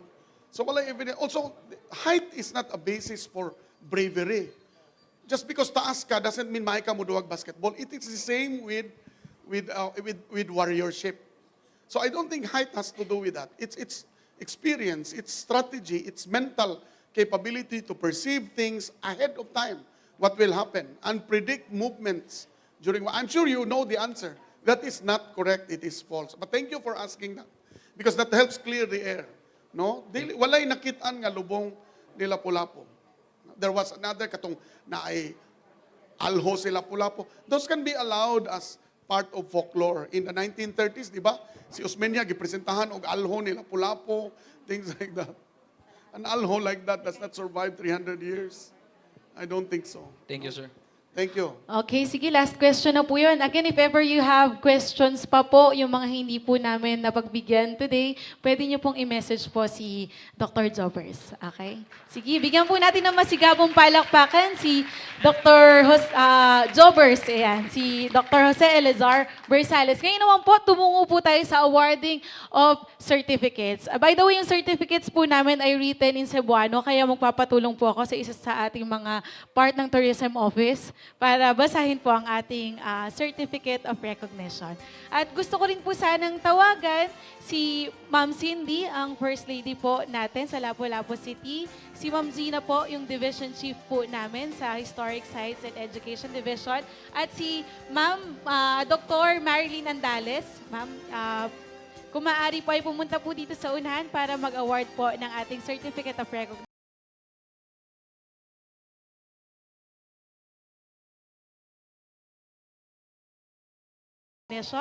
sa ating resource speaker. Okay, ito po ang nilalaman ng ating sertipiko.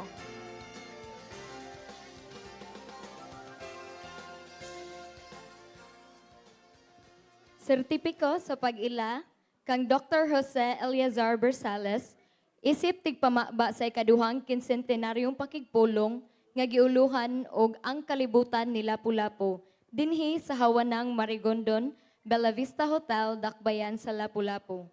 Ang nasundong kinsentenaryong komitiba gibuhat pinaagi sa ehekutibong sugo numero 55, serye 2018, alang sa pag-andam sa nasod sa paghinumdum sa ika-500 nga kasumaran sa unang paglibot sa kalibutan.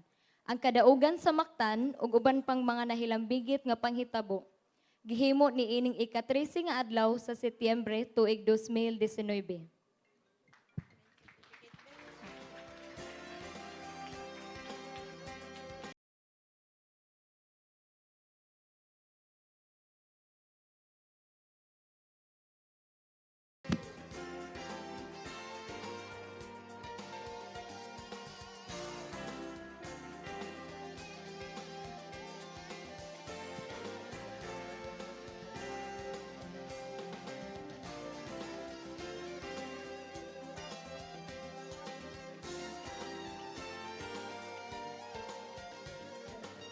Okay? Sige po. Thank you po. Dito lang po muna tayo sa taas. Ngayon naman po, may another certificate po tayong ibibigay. So, pababasahin po ulit sa atin ni Ms. Kim. Sertipiko sa pag-ila sa City Government of Lapu-Lapu, isip kaabag o kaauban ni ining ikaduhang kinsentenaryong pakigpulong nga giuluhan og ang kalibutan ni Lapu-Lapu dinhi sa Hawanang Marigondon, the Bellavista Hotel, Dakbayan sa Lapu-Lapu. Ang nasundnong kinsentenaryong komitiba gibuhat pinaagi sa ekotibong sugo numero 55, serye 2018, alang sa pag-andam sa nasod sa paghinumdum sa ika-500 nga kasumaran sa unang paglibot sa kalibutan. ang kadaugan sa Mactan o kauban pang mga nahilambigit nga panghitabo. Gihatag ni ining ika-13 nga adlaw sa Setyembre, tuig 2019.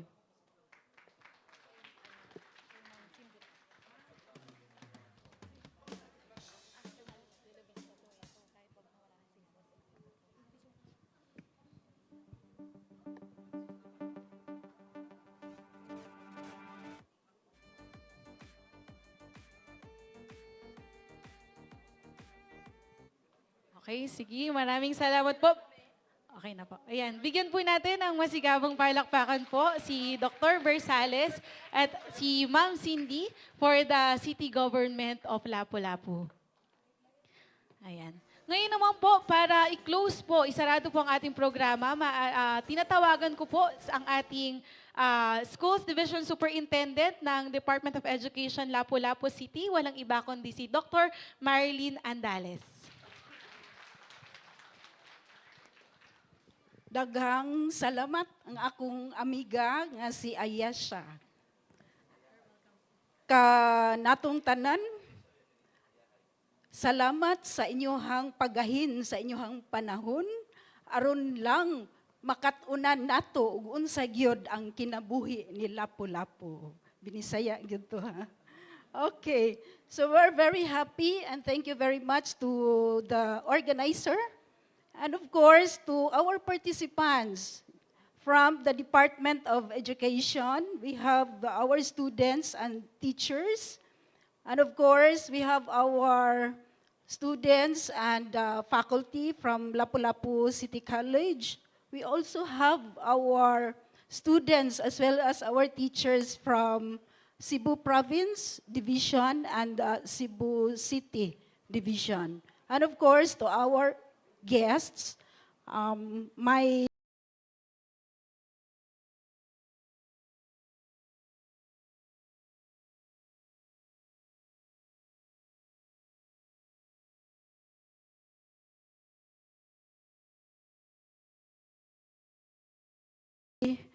greetings, special greetings to Sir Ahmed Quizon. Yeah, kaila mi siya. And our First Lady, Ma'am Cindy Chan, thank you very much for the trust that we have to really take our respective roles, especially in the preparation of the commemoration of the Quincentennial. We have to really be an instrument that whatever happens in the past, it should be brought to the next generation. And we should take part. Everyone should take part. I was just reminded with the stories, the information shared by Professor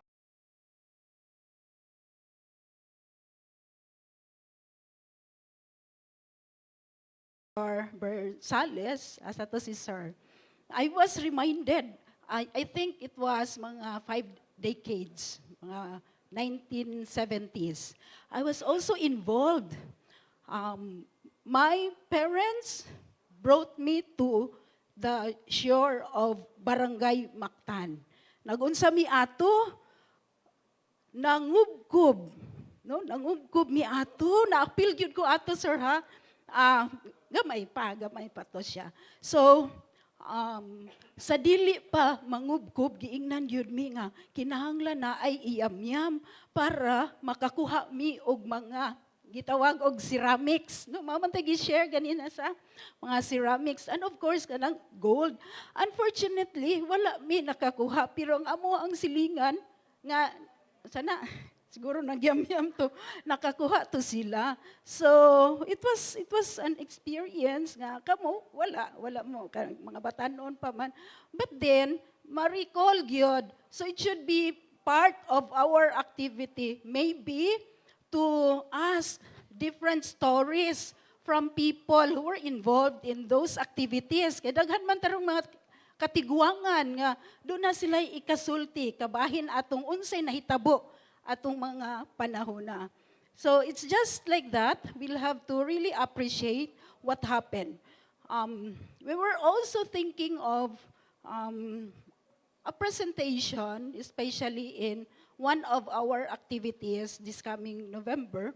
And I'd like to emphasize that the birth of Roman Catholicism was March 31, 1521.